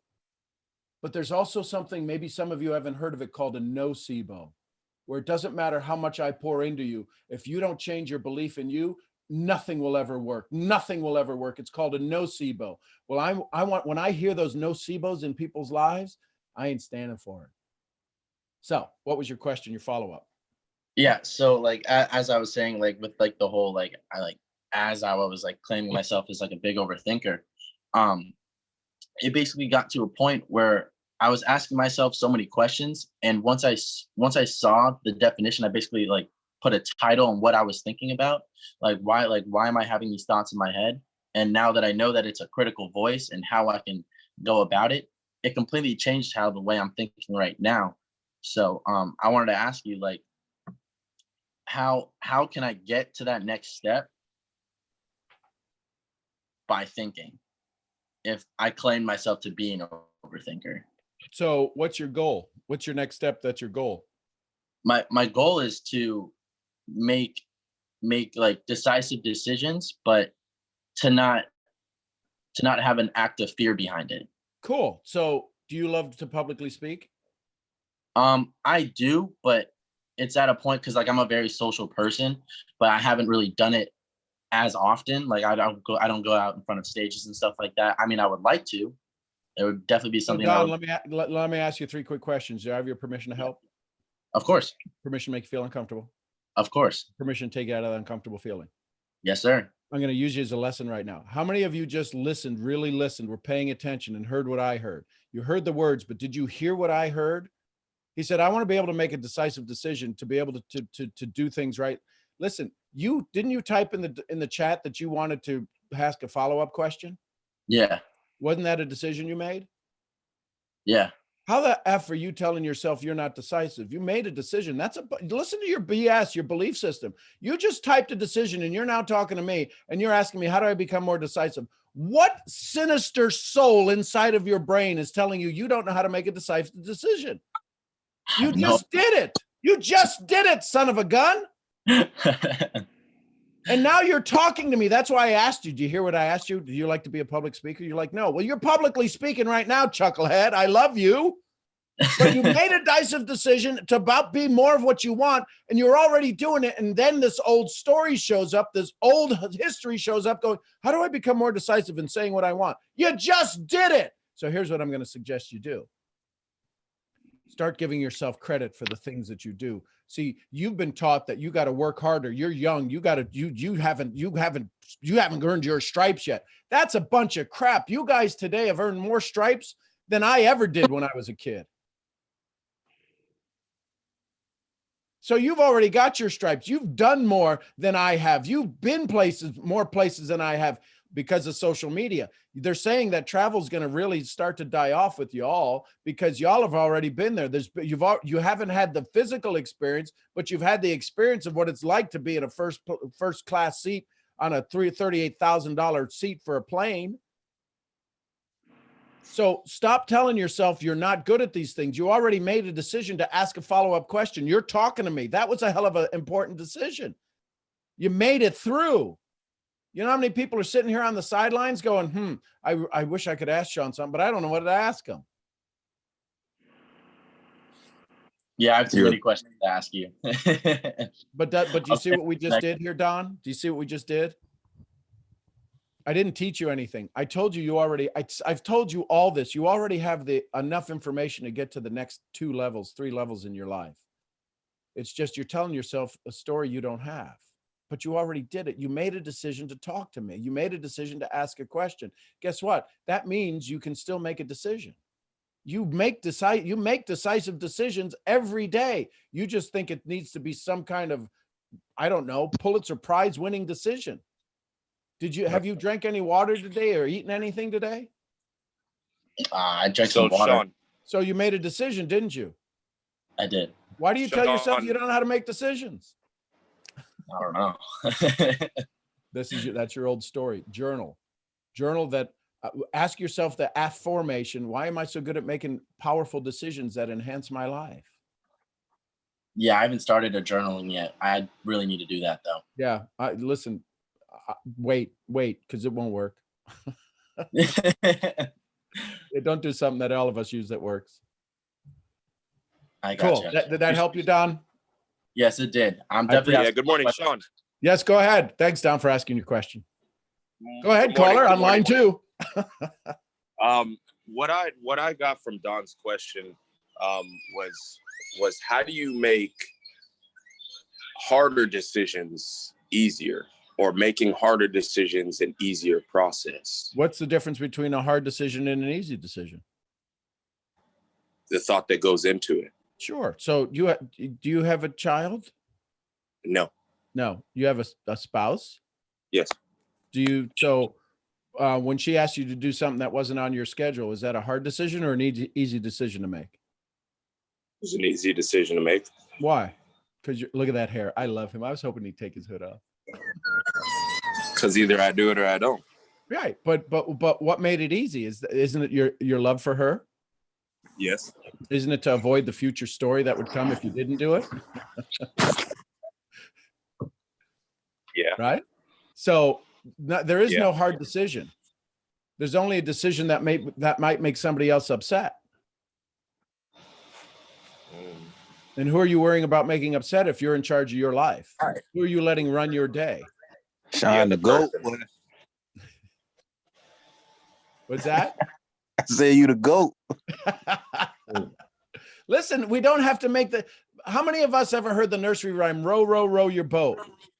My favorite one. Yeah, what's it say? What's the next line? Gently down the stream. Why are we all kicking and screaming, trying to fight uphill, trying to compete with other people? People need to compete with you. And the way you get people to compete with you is to be in a state of mind that doesn't let their mind bother yours. Your opinion of me is your opinion, not mine. Yo, Sean, German Women NY raised her hand. Go ahead if you've got a question. I got a question. Okay. Okay, so I feel like, oh wait, thank you for this call, and what's up, you for everybody being on the here. call? What's up? I feel like I get like poured into a lot, and I like retain a lot of information, but I have a hard time with applying it. So Like really sitting down, taking action. here's another thing I'm going to let you all in. Well, first of all, tell me your name. My name is Kanaya. Kanaya. See, Yes. here's the thing, folks. If you're in marketing, in which we all are, if you're in marketing, how am I supposed to ever connect with you, the person, if I can't even figure out who your name is from your handle? You follow me? You come up with Yeah. all of these great marketing names, all of you folks, and there's nothing wrong with it unless you want me to connect with you. Because now I got to ask you a question that's very simple and it shouldn't be. But so Kanaya, let me say this. What happens if you apply some of the information you have? Will you get better or would you get worse? I would get better. So who's going to be jealous of your success when you get better? Not you. Who's going to be jealous? There's somebody in your family, somebody around you, somebody that you know, an old girlfriend, a boyfriend, somebody that if you stepped up to the next level, they're going to go, oh, so you think you're all that in a bag of chips. You don't have to say the name out loud, but is there somebody you could think of that would be jealous of you? Yeah. Yeah. So when you get through with that story, you'll be able to apply all the stuff you got because you're hanging on to their story of them being jealous of you so that you're afraid to step up. Step up, girl. We need you, Kanaya. I need you. I need you to take your place in this world. I need you to be the strong, powerful woman. The fact that you're African-American even adds to that because we need powerful women in this world. But you're too worried about that old story. You're too worried about somebody going, girl, what you do? No, I'm going to do that. But, right? Who you think you are? Listen, you say to yourself, I'm Kanaya, that's who I am. And I'm the person that applies all of this stuff. So ask yourself the affirmation. Why am I so good at applying the information I've learned? Because there's part of your story, Kanaya, that says, well, I just need more. I just need more. I'm going to say, stop getting more and start doing now. Okay. You have this beautiful face. You have this beautiful smile. You have this amazing hair. You've got all of these things going for you. You're already sexier than most people you hang around with. So therefore, all of a sudden, are you tall? You say am I tall? Yeah. Yeah, I'm tall. I'm about 5'2". Okay. Well, you're a good sized package, a little peanut of a package. So there's a part of you that now all of a sudden that because you have, you need to look up to a lot of people. 5'2" is less than average. So I'm just telling you. So you look up to a lot of people, and then all of a sudden, what if people this is a physical thing. This is a scientific thing. The fact that you have to do this to some of the people who are 6 foot tall and all of that stuff causes you to say, I'm not good enough. It literally does, until you change the way you look at yourself. The reason you're not applying this is because you'd become an equal instantly, and you're not sure, how do I become an equal if I keep looking up to people?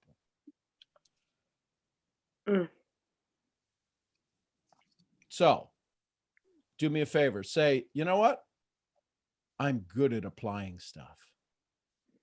I'm good at applying stuff. I'm great at applying stuff. And I love to apply it every day. And I love to apply it every day. Because when I apply it, it takes me to a whole new level. Because when I apply it, it takes me to a whole new level. What do you feel in your body? Tell me where you feel the energy in your body right now. I feel it in my stomach. Yeah, see, it's funny to feel it in your stomach, but here's why you feel it in your stomach. There's enough neural connections in your brain that's the equivalent to the brain of the smartest dog you can think of. Through the vagus nerve, everything is happening right now. The reason you feel that in your stomach is because that's where we call our butterflies. Our butterflies is when our heart is in charge. See, the heart sends more information to the brain than the brain sends to the heart. You just stated those last 4 sentences from your heart, not your head, because you were following me. You love to follow people's hearts. You love to be able to be in your heart modality. People say you have an amazing heart, but when you show it, you get embarrassed. So therefore, we got to hide it in your gut. Any of this make sense? Am I even on track here? No, it definitely makes sense. It definitely makes sense. And listen, Kanaya and I have never met till this moment. How do I understand people this way? Because I've made it my life's goal to know what people are saying by who they are, not what I hear coming out of their mouth. So Kanaya, can you begin to apply all of the information you have today? What would you go to apply today? I will apply practicing presenting and public speaking. Okay. So did you all see it? Now listen, Kanaya, I need to ask you 3 quick questions. Do I have your permission to help? Yes. Permission to make you feel uncomfortable? Yes. Permission to take you out of that uncomfortable feeling? Yes. Did you all notice when she just spoke how she started to touch her face? The whole time we were talking, she wasn't touching her face. And then when I asked her, I said, so tell me what you're going to do today. Well, I'm going to work about presenting. There's a part of you that doesn't believe you're a presenter because you just put up a little facade to protect yourself. You're a great presenter. By touching my face? Yep. Because that's where your words come out of, right? If you put your hand here, it would have been self-doubt. If you put your hand up here, scratch your head, you're going to be a thinker about it. If you notice what Don did, Don kind of touched up around the top of his head. Listen, y'all, I don't need to hear a damn thing y'all are saying. I can read you like a book. Now, I could be wrong. I've been wrong many times. But my point is this, if you learn these skills, this is why you can't learn this from a presentation or from another $700 seminar. You can't. It's impossible because they're giving you facts and you need feelings. Kanaya, you're this amazing soul. Say, I love to present. I love to present. Oh, look, you didn't touch your face. See that? You believe it. Y'all follow me? Just be aware of it. That's why you need to record yourself when you're having a conversation. You need to video yourself and don't do it going, because now I got you all in your heads. I got you all in your heads going, damn, I'm going to be like, sit like this. I'm not touching my face no more. Believe that. So here's my point. Did that help, Kanaya? Yes, that helped a lot. So, and here's the thing. That was a 5-minute conversation where how long have you been absorbing stuff? How many years have you been acquiring information? All my life. So I'm not allowed to ask beautiful women their age or any woman their age, but could you tell me how old you are? Yeah, I'm 19. So for 19 years, in 5 minutes or in a 20-minute conversation with me, we just turned 19 years of content into now action. How does that make you feel? That makes me feel amazing. Isn't that crazy? This is what happens, folks. This is what happens when you understand, when you make this not about you, about them. Now, if Kanaya shows up on another call of course I'm going to give her a shout out, but if she shows up on another call, I'm going to hold her feet to the fire and say, what have you applied? This, yeah, now all of a sudden it's like, dang, I got to go do something. I got to go do something. You see that smile? It's like, oh man, what the hell did I just do to myself? That's your old story. Yo, Sean, what's up, brother? Hey, Michael, how are you, brother? I'm doing great today. I'm doing great. Yo, what you just said about studying body language, I'm actually going to add that to my goals for this year. I really do like that. So, Michael, can I give you a tip on it? Yeah. The best way to study body language is kind of like through instant replay. And the reason I say that is because right now you can't study it if you don't know what you're looking for. So here's a suggestion for you, and this is a suggestion for any of you. See the situation and then look at what the body language was just before it. That's how you'll start to trigger your mind to become aware of what it means now.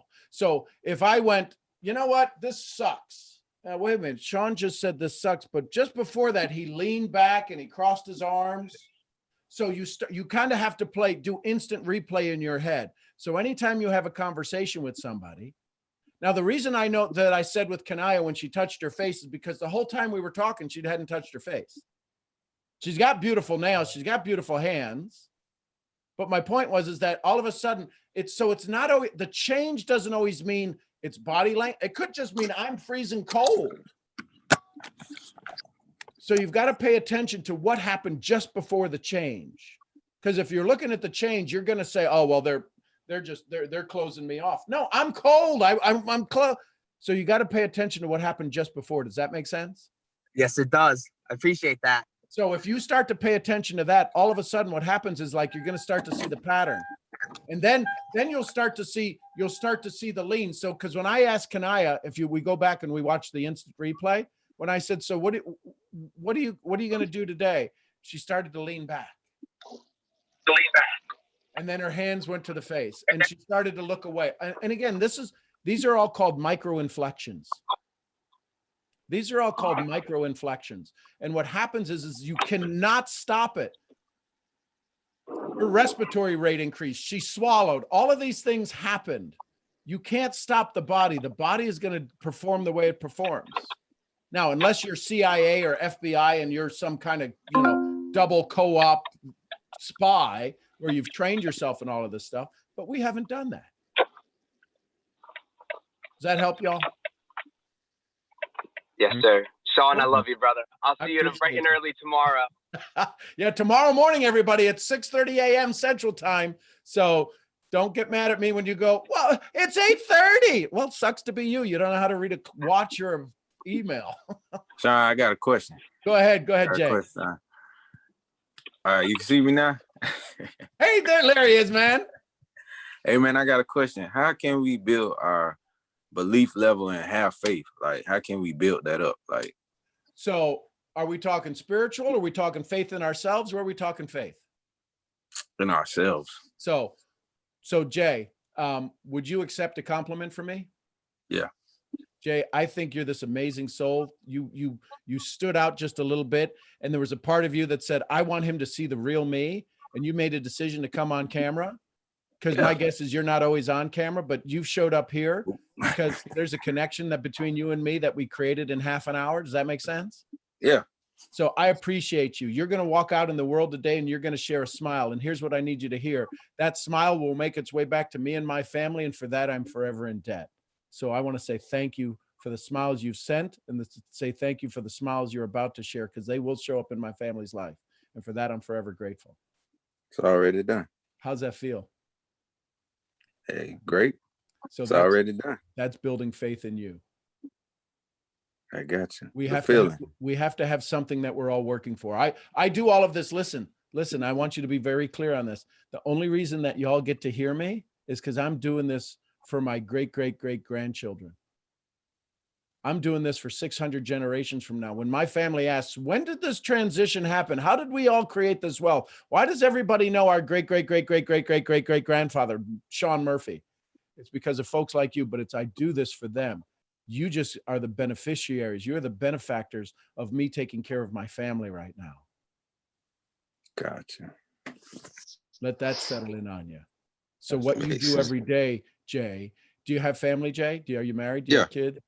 No, I have a daughter. I'm not married. Okay, so you have a daughter. So Mhm. you want to have faith in yourself? Mhm. What would you do today to make sure that her children are taken care of? Reach all my goals. Yeah, so Work on my goals daily. So if you work on your goals daily, can you have any time for any BS talk or any for any doubt? That's correct.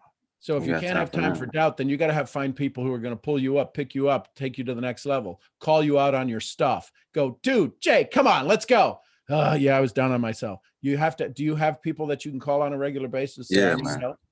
I do. Have you called them today and say, hey, have you poured into them today? No, I haven't. So I do that today. When you get off this call, pour into them. See, we Yes, start off sir. our call. And you know what? I got to say, I think I forgot to tell y'all to send out your 3 messages. So if you're still here, there's how many of y'all still here? 120 of you. Good Lord, I love you all. Y'all are nuts. Send out your 3 messages today. Go send some love. Go pour some love in the world.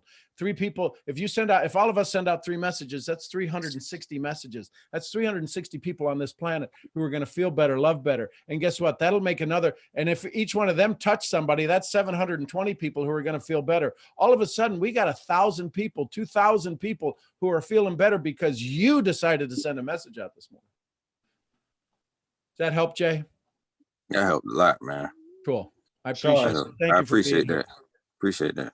Brian, go ahead. Who's wanting me? Valentino, go ahead, Valentino. Sir, so I just want to say good morning, first of all, and I'm definitely going to start journaling because that's key right there. So you can find the lesson 100%. I'm going to start journaling. It's beyond, it's the secret. It is the secret of secrets of secrets. Man, I just wanted to ask, and I sent out my love this morning too, because honestly, it's going to correlate to the question, but how can I be positive and forgive in a negative environment or in just a negative circumstance? I've been doing things and I've recognized it. Like I've recognized the feeling in myself of how it's not healthy, and forgiveness is going to be the key to anything, and sending love and just getting rid of any of that negative vibration. It just has to go. And I've sent my love this morning, good mornings to people. I love you. Just something quick to make them. And I've gotten a huge response back, and it's poured back into me, and it feels good. It feels good. I just wanted to hear your opinion. Yeah. So Valentino, let me ask you a question. Where I'm at right now in life, and I'm having some troubles and some challenges, but I'm working on me getting better every day, but the environment around me is kind of crappy. What do you think I should do? Get out of that environment. Okay, but I can't. It's where I physically live right now. It's where I live. So what could I do to build a shield around me? What could I do? What do you think I could do? What's something that's within my capacity that I could do? And just speak from your heart. What would you suggest to me? I would suggest continuing to improve yourself, working on your mental fortitude, like becoming more resilient. Okay. Or maybe bringing more positive people in. Okay. So could you do that? I can. So then you already knew the answer to your question. So what I would suggest is, yes, listen, here's the thing. You get joy out of sharing, don't you? I do. So I'm going to make this real selfish and self-full all in the same moment. But if you had to go, was this of value for you today? 100%. Yes. So if you had to go quote, sell this video to somebody, what would you say about this video that you might get somebody to go watch it? And you knew that if they watched this, if they watched what we just went through for the last hour and 46 minutes, you knew it would bring some value to them. What would you say to them about this video? Not only is hopping on calls like this every morning going to wake you up with a purpose, but it's going to make you want to spread the love, and it's going to just add tremendous value to your life and just how you see things, your perception of what your life is going to be. So let's use that same expression, but let's do it a little bit different that I think will sit in your heart a little bit better. Could we do that? Yes, sir. Okay. So you shared some facts, some conversation. How could you share those same facts in a question format? This is if we learn to use questioning based upon what we know somebody wants, it allows them to actually answer a question they've been asking themselves. So Vincent, Valentino, I would say this. Valentino, have you ever on a daily basis ever wished you could be poured into and have a conversation with yourself that just makes you feel amazing, makes you feel just absolutely incredible? Have you ever had that feeling, that desire? Yes. See, now all of a sudden they're hearing it and they're saying that. Then you could say something, what would that look like to you? If you could spend an hour a day pouring into yourself, sharpening your saw, what would you want to do for that? What would make it real easy for you? And then they'd answer the question. Well, if I could listen to it on my iPad or iPod or whatever, and say, if I found the answer to that, would you really want to participate in it? Because I think I found the answer for you. See, if we're finding their answer versus our information, it makes us feel so much better. We feel like we provided a solution. But too often we're giving an answer to a question, to a problem they need an answer to, but they've never asked the question. Does that make sense? Yes. So take all of the content, take all of the great information you have, turn it into a question that when they answer it, you've got the, when they ask it, when they're looking for that thing, you go, if you found that, would you use it? Yep, I found it. Thank you. Does that help? Okay. Thank you. Cool. Hey, Sean. Yes, Michael. Oh, Brian, you're next. We got you up next, Brian. Brian's on the help seat next. Go ahead, Michael. I appreciate that. I apologize for going twice, but I had this on my mind. And remember when I typed in the chat box earlier, I was having an argument in my head at the gym. Yeah. With that one person. So like, it was my damn professor. I was in my entrepreneurship class, and I got the courage to stand up in front of the whole entire class and present my whole business for IML.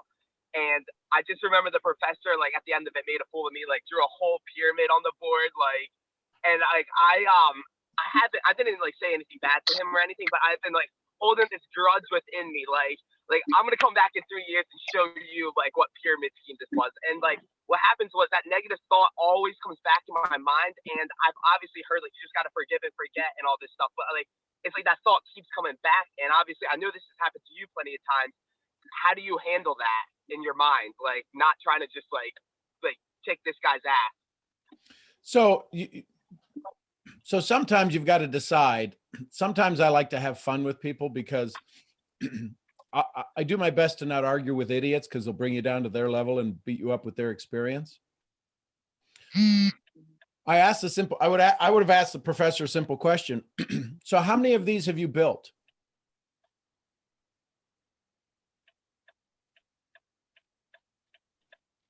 How many businesses have you built? Or How many businesses? How many entrepreneurial businesses have you built? Yeah, he built a few. It was an entrepreneurship class, so he has like a farming business. That's okay, but so like it's not like I could have like said like. That's but still, my question is how many businesses have you built where you've had an employee? So, and he'll say, well, none. So then so then my question would be is what qualifies you to speak about an entrepreneurial business? This is all theory. I'm talking facts. I'm not talking about theory. I'm talking about facts. I'm not talking about book sense. Have you sponsored anybody, Michael? Have you sponsored anybody in your business? Yeah, I have. I have 2 right now. Sponsored. Okay, excellent. 2's better than none. My point is this, is that you know what it's like to be a leader, to be somebody that you're responsible to some folks. Sometimes you just got to look at people. We got a saying.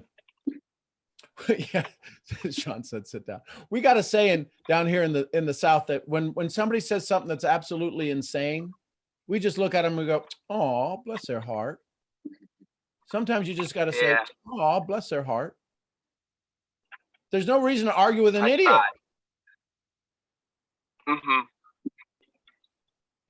Suck it up to a great experience. What's the lesson? The lesson is that sometimes people are going to throw arrows at you. The question is do you want to catch them? I'd say not to catch them, but all too often we catch them in our back and we're like, yeah, just, so how long ago was that? It was literally in December before the semester ended. So folks, like obviously, you know, like yeah, but listen to this, folks. Here's the story. So this is January, end of December. So for 3 days, 3 weeks, 2 weeks, you've been carrying this around, drinking the poison, hoping it kills the professor. Jim Rohn would say, well, that's silly. It's just an experience. Go ahead, Brian. We've got Brian. Where are you from, Brian? Originally from New York. I'm in Atlanta right now. We've got Brian from Atlanta. Go ahead with your question, Brian. Family, how's everybody? How's everybody? I appreciate you, Sean. Check this out. Don, and I'm getting an echo. Yeah, hang on just a second. I'm trying to. There we go. Go ahead now. All right, so Don shot the question earlier, and the right after. We can't hear you, bro. Yeah, Brian, your volume just went down. So either you covered up the mic or something.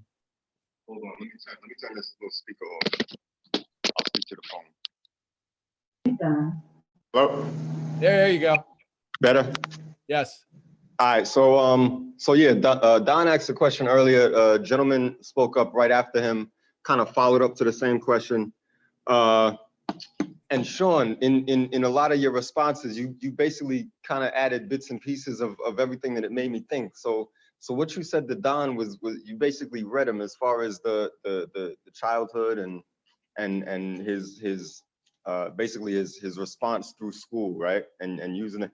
Long story short, that overthinking is something that I've been dealing with for a long time, right? Yep. It's a fear-based response. Yep. Right. And my formula as far as overcoming that has literally been, number one, taking inventory of myself, the same way that you provided him with a little bit of an explanation of where it comes from. Like really taking an inventory of yourself and figuring out where those responses are coming from. And then on the other side of it, pouring love into yourself. You know, we speak on so many occasions about being in flow, right? And that's exactly what it is. When you take yourself out of that fear modality and you're operating out of love for yourself. So like being on these calls, like I was introduced, you know, as you say all the time, I was introduced to this call by Nino. Really like a couple of days after the first. This is only my, I don't know, third or fourth call, right? And so what I've been doing over these few days is like, I'll jump on your call, then I'll jump straight on Nino's call. And I'll go from that. Like if I have time during the day, then I'll jump. So I've been on this personal development kick, and the pouring into myself. I noticed the difference. I had a conversation yesterday where it was just literally in flow, and so Don, like the question you ask about, or when you speak about being decisive, a conversation, your responses in a conversation are little decisions. Each response is a decision, and what happens is that when you're operating from that heart space, is that you don't have to think about it. It literally, it just flows. And same thing, just your life in general, it will flow. So take inventory of yourself and pour into yourself. And same thing, Jay, you asked something about how, how can you be more spiritual? Spirituality, for me, the difference between religion and spirituality, religion is a path to get to a connection. Spirituality is the connection itself. And so what I would say to that, know yourself and pour into yourself. Appreciate everybody, man. Absolutely. Good morning. And I'm definitely going to post. Brian. Appreciate you, man. Thank you. I have a question, Sean. Go ahead, please. Can you see me? Yep. Hey, is this Justin? Yes. Y'all are like I EQ was- model. God, I'm gonna have to go get my hair permed or something. Dang. Go ahead. Appreciate you. I was actually wondering. I heard somebody speak about journaling. I've been advised over the past couple months to start journaling, and I definitely will start.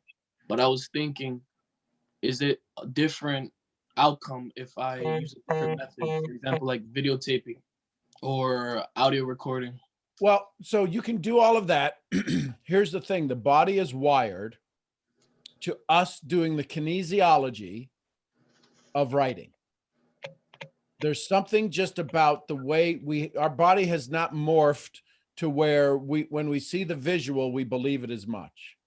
There's a couple of things that are happening as you pen, as you script out the words. You are actually in the creation of something. So therefore, your body knows that you've created this. Your mind knows that you've created this. Your heart sees it pouring out onto the paper. So there's a physical part to journaling. What do you journal? Thoughts. Here's the three things that I encourage my students to do. And one of them is at the end of the day, there's three questions that I have my students answer. I'll share them with you if that's okay. For sure, for sure. One is, what did I do well today? We often beat the crap out of ourselves. I'm going to ask you, what did you do well today?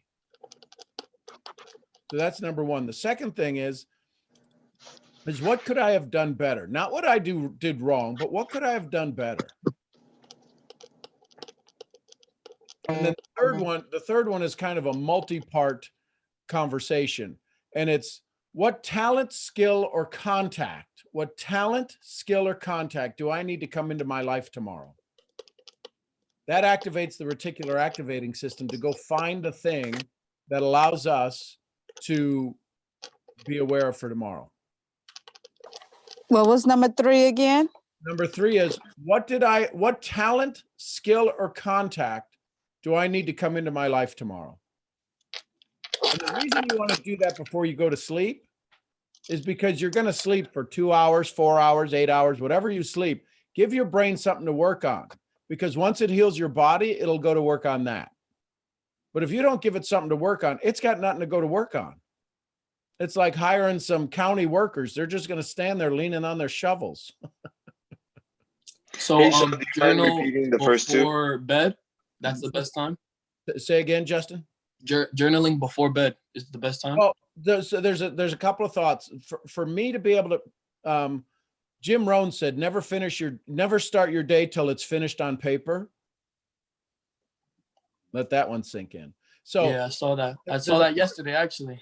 funny how Wait, that say it again. happens. Say it again. So I'll repeat the questions, but let me go through this real quick. So I do those 3 things, but in the morning I journal as well about, I'll rewrite a couple of my goals. What's my big rock I want to put in the bucket today? What's my big rock? So whether it's writing my book, finishing up on my book, or whether it's doing some stuff on Instagram, you guys have kind of thrown me into a loop on following up with you all on Instagram because all the love you guys are showing. But so I'll do some things in the morning. I may read my journal in the morning. I may not physically add to it, but I'm doing my best every day to add to it at night, to add my thoughts and get ready for the next day. So journaling is where you've got a book, right? So I go through about 3 of these a year, 4 of these a year. That's about 200 pages of notes. And it's from notes from conversations, from moments of with people, thoughts. So that's what journaling is. And just, you can Google journaling and you can figure out, yeah. So the 3 questions are, number 1, what I do well. Because you could spend 2 hours writing down what you think you did crappy, right? So write down what I do well. Second question is what could I have done better?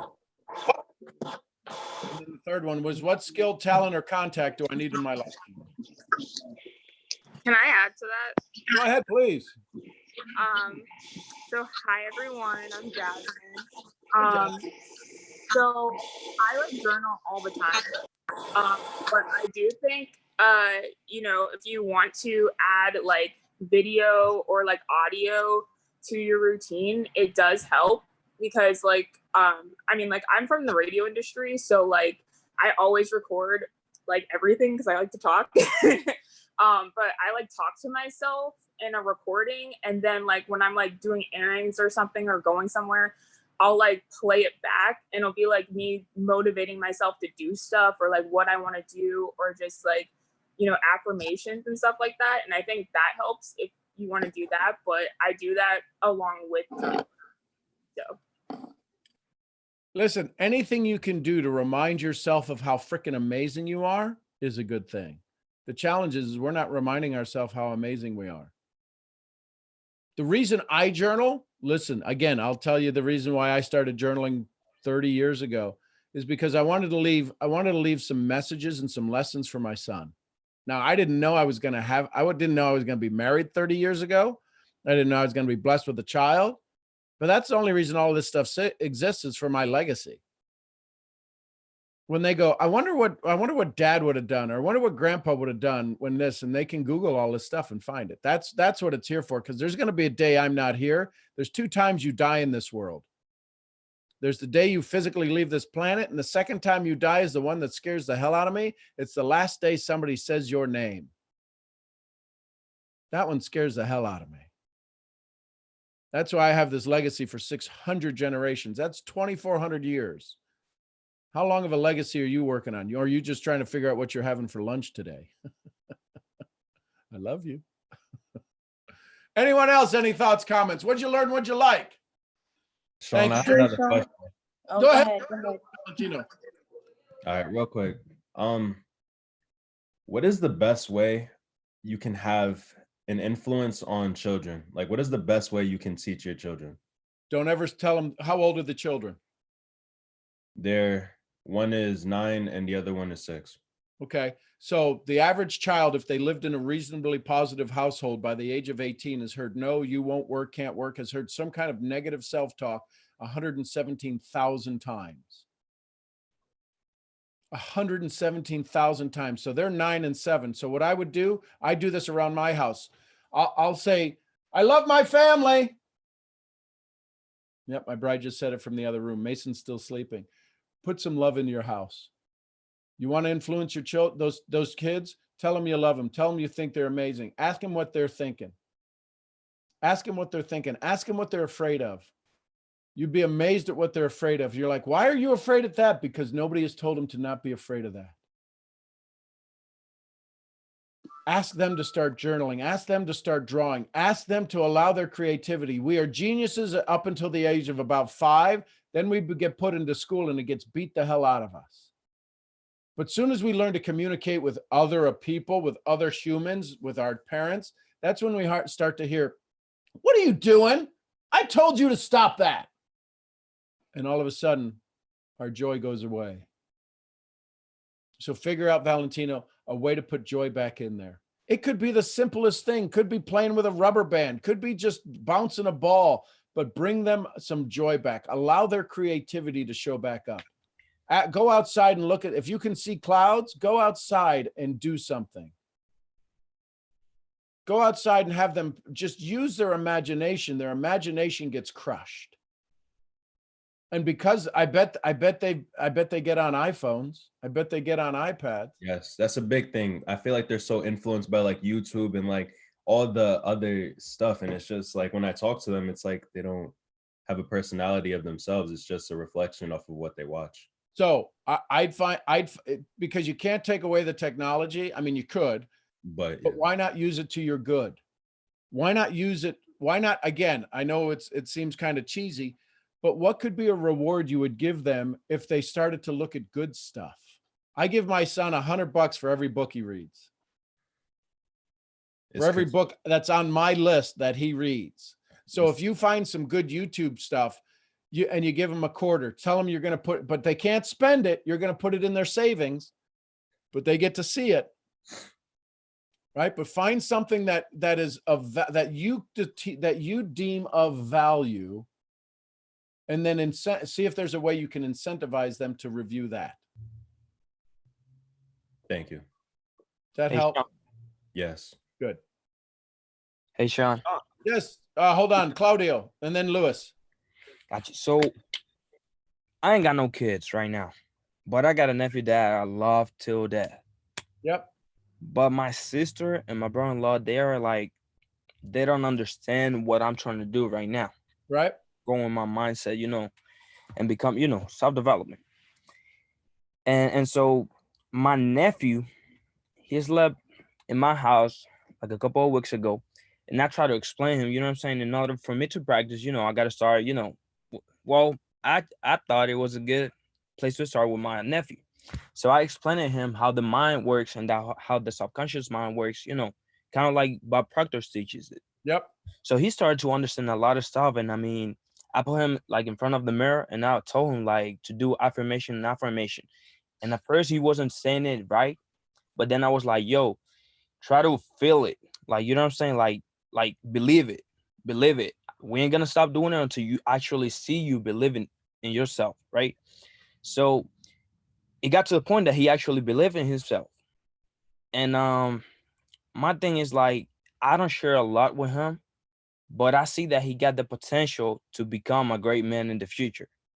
So with that being said, what will be a good way for me to actually pour more into him without having my sister and my brother-in-law, like, you know, in the middle, like trying to interrupt like what I'm trying to teach. So there's a phenomenon called self-talk, and self-talk happens even if nobody else, if anybody can hear it, everybody's affected, even if you're the only one doing it. And if you read Shad Helmstedter's book, What to Say When You Talk to Yourself, What You Say When You Talk to Yourself, there's a story in there of the lady who was playing with a cassette recorder, playing the tape about weight loss, and her husband kept saying, that's not going to work. And a month later, he's lost 20 pounds. So this is about swimming in the environment. The way you take care of your nephew is you be the perfect example for your nephew, whether he chooses to do it or not. But you can also make him, quote, you could make him the observer of his family's life.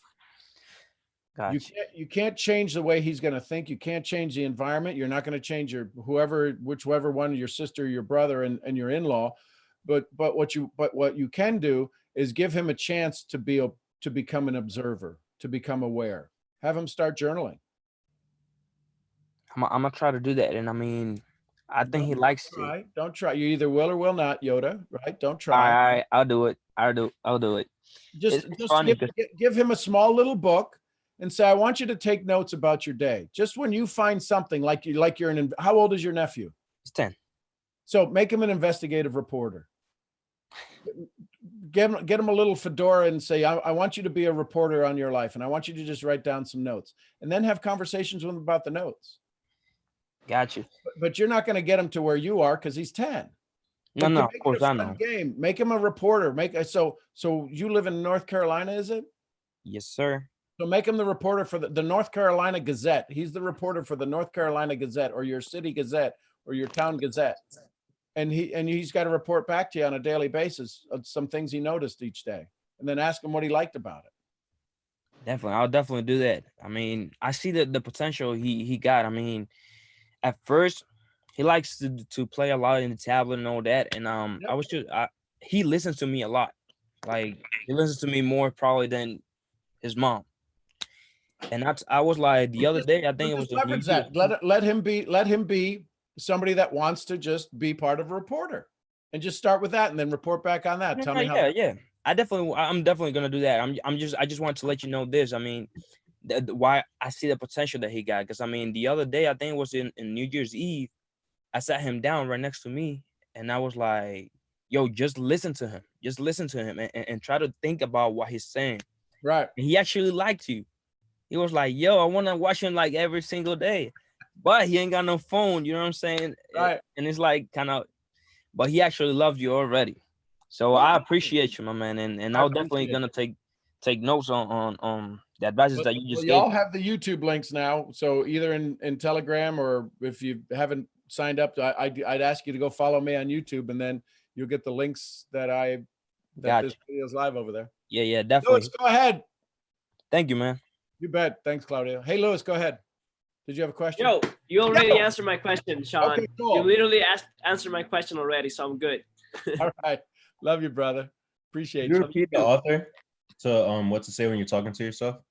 Dr. Shad, S-H-A-D, Helm, H-E-L-M-S, Stetter, S-E-T-T-E-R. Thank you. I'm and the reason I love Shad is because I'm one of his certified self-talk instructors and self-talk trainers. So I love his stuff. I'm one of probably 100 and maybe 150 in the world. Cool. Anyone else? What'd you learn? What'd you like? And then we'll wrap this up. We've now gone 2 hours. I love it. Hey, Sean. Hey. Angie, how are you? Good, how are you? Oh, I love that smile. So basically, I don't have a question, but I just want to speak on like when hearing everybody's questions and just experiences and everything that I had to share. It made me think of like self-awareness. And I think growing up, maybe not just for me, but in our generation, we were taught to be aware, but I don't think have self-awareness. So when I was listening to everybody, you and everybody asking their questions, it made me self-aware of how such a small little skill like that is not being, I guess, taught. I don't know if that's the right word, or shared. So it made me realize that becoming self-aware, not only just in yourself, but as well, like what you said, body language, nonverbal behavior, active listening. These are small things that we really look past on. And it amazes me how much, like, here in this community, we all come together and we become self-aware, not only ourselves, but as well what other people think and their opinions and their thoughts. And it's truly amazing, because not only you're becoming a self-aware, but also it's bringing valuable lessons that you have not experienced, but as well listening to these individuals, like, oh, okay, hearing that, I can use that for something else. So I think it's very important how amazing we are all becoming self-aware, and how we're learning to become self-aware. And it's teaching me a lot on how to become self-aware about myself, but as well with other individuals, my environment, people I talk to, how to talk to them. So it's truly amazing, just that simple skill of self-awareness that you're really like teaching to us. And we don't notice it until we speak aloud ourselves. Exactly. So it's really cool just seeing other individuals become self-aware and have that aha moment that you speak about. So it's pretty cool. And it made me happy hearing that, oh, wow, people are becoming self-aware, and they never, you're aware, but you weren't self-aware of that, if that makes sense. Well, that's why I coined this last year. This call was called "Get Out of Your Effing Way," where the F stood. I right, remember. right? But Yeah. now I call it the Daily Awakening, because I get to have a conversation with each of you, and I awaken because when I threw some things out about Don, or talked about Jay, and just recognized some things, it was like, yeah, that's kind of on target. I probably was off some, but it was pretty close on target. The reason is that I remember growing up where they started talking about stranger danger, right? When you were on the park or something. Well, we are aware of our environment, but we're not aware of the most powerful environment. That's us. So I appreciate you sharing that, my love. Of course. Yay. Anyone else? Any thoughts? Last comments? What'd you learn? What'd you like from this? Hi, Yes, Sean. Go ahead. Go ahead. Who's that? This is the Claire. Is it Clarabelle. Clarabelle? I remember I was on your call a couple months ago, and I remember Clarabelle. Yes. and it's amazing on how many people you actually have on your call now. Yeah, it's because of people like you and folks sharing it out. So thank you all. I love you all. And it's really been very helpful and amazing. And then I remember wanting to get back on your call, and then I constantly see the emails, but then I'm like, shoot, I forgot it was at 7:30. So I definitely have to put an alarm. Yeah, do that for yourself, because I love to have your energy on the calls. So I just wanted to say thank you, Sean. You bet. Thank you. Hey, what's up, Sean? Hey, Miles, go ahead. There's Miles. I just have a quick question. Okay. And it has to do with like self outlook. Okay. So how would you work on bettering your own self, like your outlook on your own self? The way you see yourself? Yes. So what social media platforms are you on? Instagram. Okay, so you all are on Instagram. So put a post out, put a meme out that says, if you were to describe me in one word, how would you do it? And then because you're not aware of how people see you. You think they see you some way, because you said, how is my self outlook? Well, your self outlook is how you see yourself. Well, it wouldn't hurt if you saw how other people see you, so you start believing in yourself a little bit more. This self-doubt is only self-doubt. How many of you have friends that you absolutely love them to death, and they're like, man, I just don't know that I could do it. And you're looking at them going, are you an idiot? Oh my God, you're like this amazing soul. But we're like, really? You see me that way? you need to check your environment. You need to have people reach out to you and tell you. Now it takes balls, it takes cojones to go put a post out like that. But if you're serious about growing, you're going to determine two things. One, your audience loves you, or your audience thinks you're an idiot. Go find a new audience. You've given them the reason to see you that way. You're this young, amazing soul who's got incredible skill, incredible diction, incredible talent, incredible ability to complete a sentence. You all do. What do you have self-doubt about? Who are you comparing yourself to? God, I hope it's not to me. I hope it's not to anybody who you think's better than you. There's nobody better than you. Why? Because you're the only you. God didn't make no junk. He looked at the world and he said, it is good. That includes you. Thank you. You bet. We all have self-doubt. I go through it like every day. Every day I want to quit. Every day I want to quit. There's a part of my old story from growing up wants to quit and goes, really? You're going to do another call? For what? For what? So what is it that pushes you? Knowing that you'd be here. In this moment, I choose joy. I choose in the moment where those show up, I can choose joy or misery. And I choose joy. And my joy is being around you. Hey Trey, how we do today? Fantastic. I really appreciate that. Like, it really changed my entire outlook on life, honestly. For those of you that weren't on the call earlier, Jay said, he says, man, I wish I could just have a better conversation with myself. I said, Trey, funny you said, we're going to have a conversation about that. And he's like, no way. So that's why I'm glad.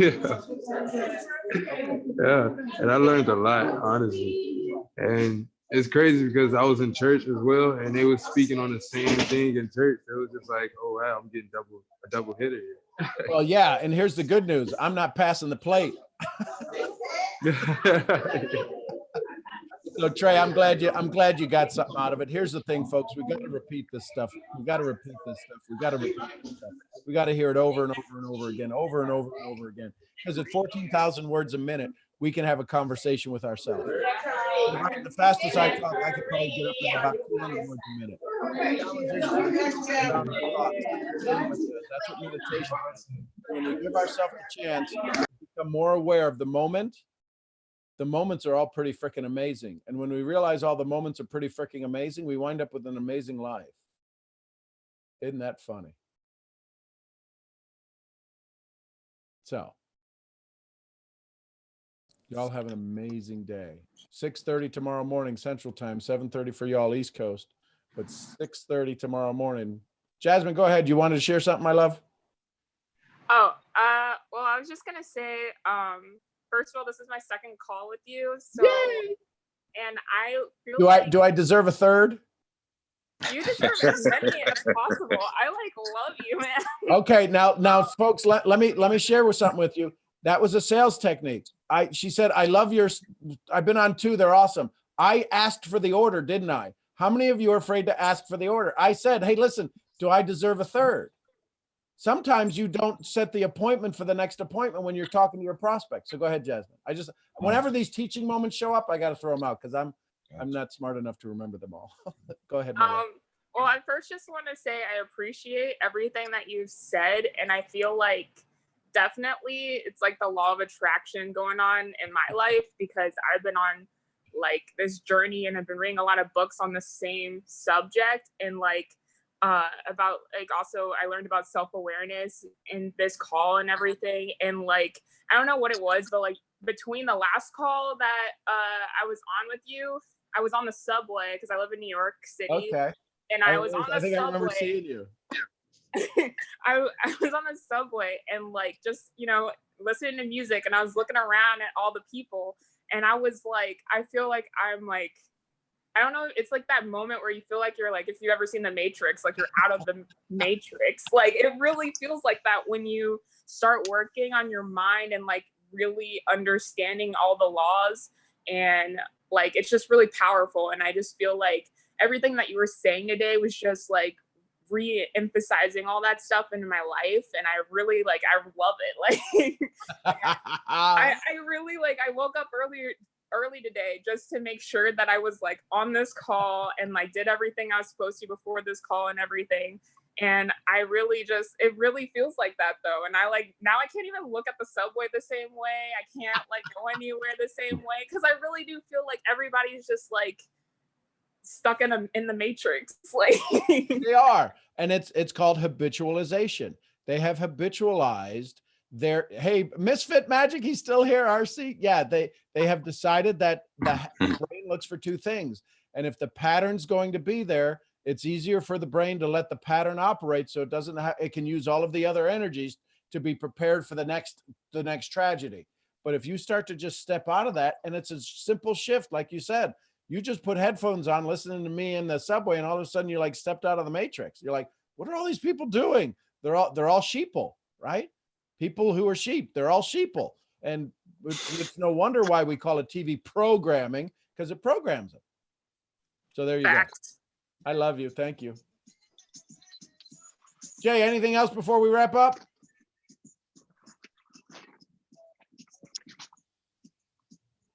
Okay. How about Leo? Did you have Hey, good morning, everybody. Good morning. Man, I am so happy that I was on this call today. I really needed the golden nuggets that was dropped on this call. I really, really appreciate you, Sean, for plowing through the weekend, even in the early morning on a Sunday and a Saturday. But I really appreciate this call. It really showed me how to step outside of myself. This is the jumping in the bones conversation from our call the other day. Yep.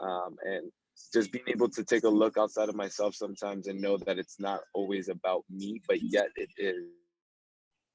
That it starts with me, but yet it doesn't always have to end with me. Yep. And I think that's where my challenge has been for the past 2 months, 3 months in this business, since I got started with IM in October, has been pushing against that resistance that I've created with the thoughts in my mind that I've created as beliefs about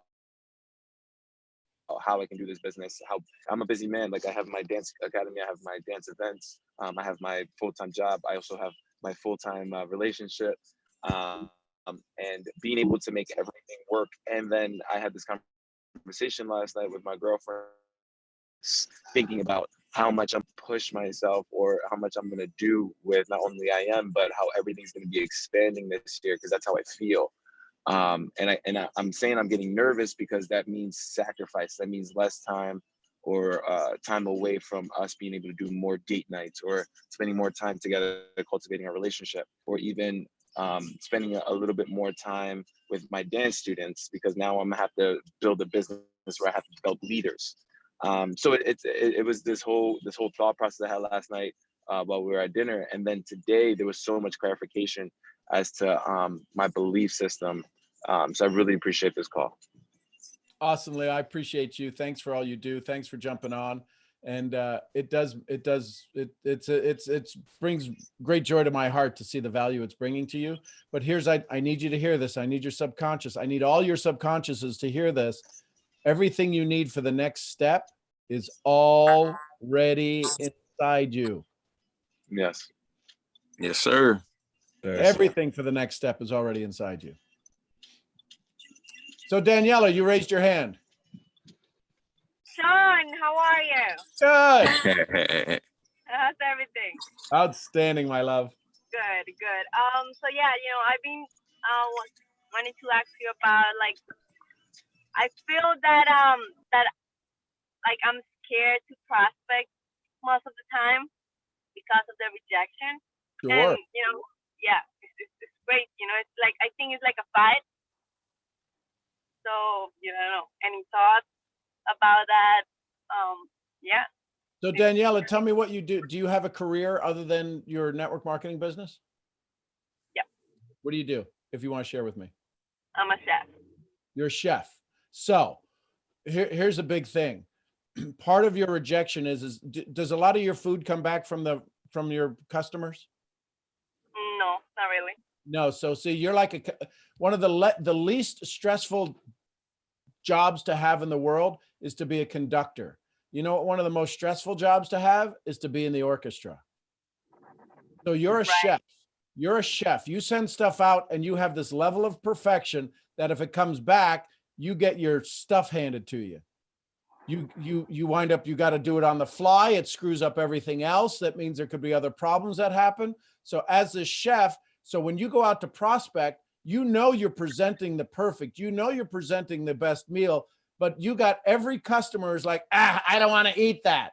So let's just do this. What kind of restaurant, what kind of cuisine is at the restaurant? To be honest, I cook everything. I cook every cuisine. Okay. So is there a food on the restaurant so do you do seafood? Do you do like a black crab or a blue crab and snow crab? We do it for like a special event. Okay. It's more like a buffet. So watch this. watch this. If somebody comes in today and wants snow crab and it's not on the buffet, do you guys all go in the back kitchen and cry? Do you all go cry in the cooler? We couldn't provide them snow crab. No, because it wasn't on the damn menu. Right. So have a conversation with people and show them the damn menu of your business. Listen, I'm going to have a conversation about this, this, and this. Would you like to order it? You're trying to go be the perfect presenter to people who don't want to order a successful life. Figure out your life like it's a menu. Figure out your presentation like it's a menu. So let's look at what's on your menu. Have you ever had a desire to want to have your own home-based business? Yes or no? Yes. Okay. Check. That lets you maybe come into the front door. Have you ever worked by yourself, and do you have the discipline to work by yourself to become successful? Yes. Okay. Check number 2. You're trying to give them the perfect menu, but you haven't asked if they want to order anything. Does that make sense, Daniela? Yes, definitely. And so now that you hear that, you can have a conversation as a chef and as the chef of your business, your network marketing business, so that when you now have a conversation with somebody, you can, here's the thing. Have you ever written the menu for the restaurant? Yeah. So just write the menu for your prospect, my love. Does that make sense? It does make sense. So figure out the ingredients of your business. Online, offline, technology, back office, supply. And you could show them a list. Imagine if you took all of the features that your company has, all of the benefits that your company has, and you handed it to them. And you come to me and you go, Sean, I need you to check off everything on this list that you like about.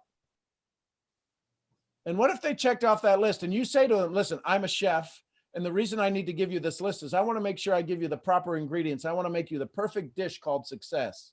Could we do that? I love it. How do you feel now? So good. Isn't it crazy? Yeah, it's crazy. So now literally go make a menu. And when you have a conversation with a prospect who wants to learn about your business, say, listen, all I'm here to do is to create you the perfect recipe for success. I need you to tell me what ingredients you want in it. Okay. And if they check those off, can you build the meal for them called success? For sure I can. Let me ask you, how many people do you feel would reject you now? Not much. No. So it makes it a lot easier, doesn't it? Right. Yeah. And you could say, listen, I've had people walk out of my restaurant and they didn't like the food after they ate it. I'm okay with that. I'd rather you not show up again. But we're going to have a conversation about your future dinner called success. All I'm going to do is prepare the meal. Is it okay if I help you prepare the meal? I love it. Cool. I love it. Thank you so much. I appreciate you. I love you. See, this is what I love to do. I love to take that simple thing that she's like perplexes the heck out of everybody. And here's the challenge, Daniela. If you went and bought another training, or if you went and bought scripts and you went and bought this, none of them is for a chef, a script for a chef. I will give you the script, but the script is already, you have it. You have it. You have it. I know. It's just no trainer is going to sit there and customize something for you. Why would I do that? because this is easy. This is if this is gold, this is the free stuff. This is the easy stuff. Imagine what you get when there's a fee.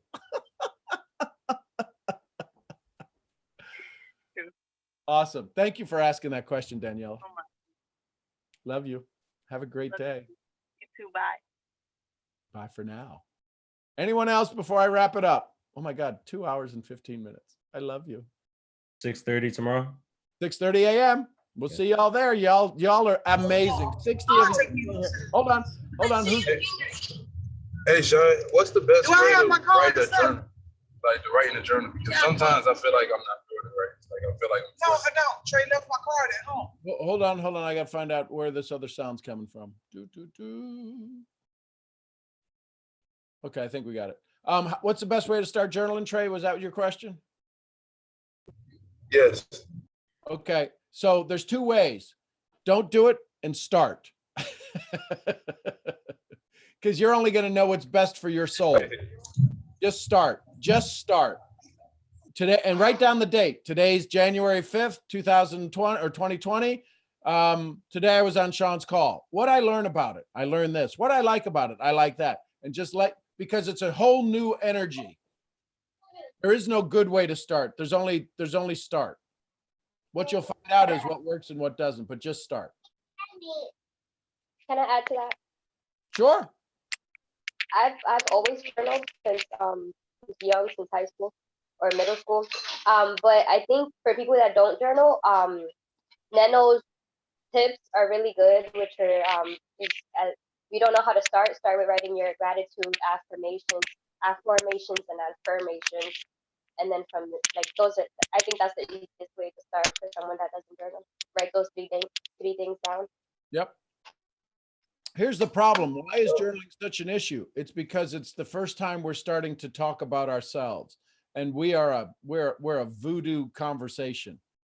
It's the first time we're taking control of our own conversation, and so when that happens, the brain goes, "You're an idiot. This is stupid. Why are you doing this? You don't know what to do. Why this is dumb. Everybody else does it. You don't do it. Why are you doing it now? What do you think you're going to do?" You're going to have that conversation. You just got to pen through it. Just start. It'll be the funniest thing. Go ahead. I've been listening to you while, I'm always on and off because of my babies, the camera at least, but I'm still very actively listening and taking notes. Today's Sunday, so I've been getting ready, getting my babies ready, and I'm gonna go now and side of Sean and everybody. And thank you so much. I'm really grateful for you, Sean, and everybody else on this call. Bye. Have a good day. Okay, bye. Say goodbye to the baby. Say goodbye to the baby. Bye. Bye. Oh. Thank you. All right, y'all. 6:30 in the morning. Get yourselves, 6:30. get your butts out of bed. Let's go, because we need you in this world. The world needs you. I'm Sean Murphy, founder of Mental Profits. I'll see y'all where? Tomorrow morning at the next event. Till then, bye for now. See ya, Sean. Bye now. Thank you.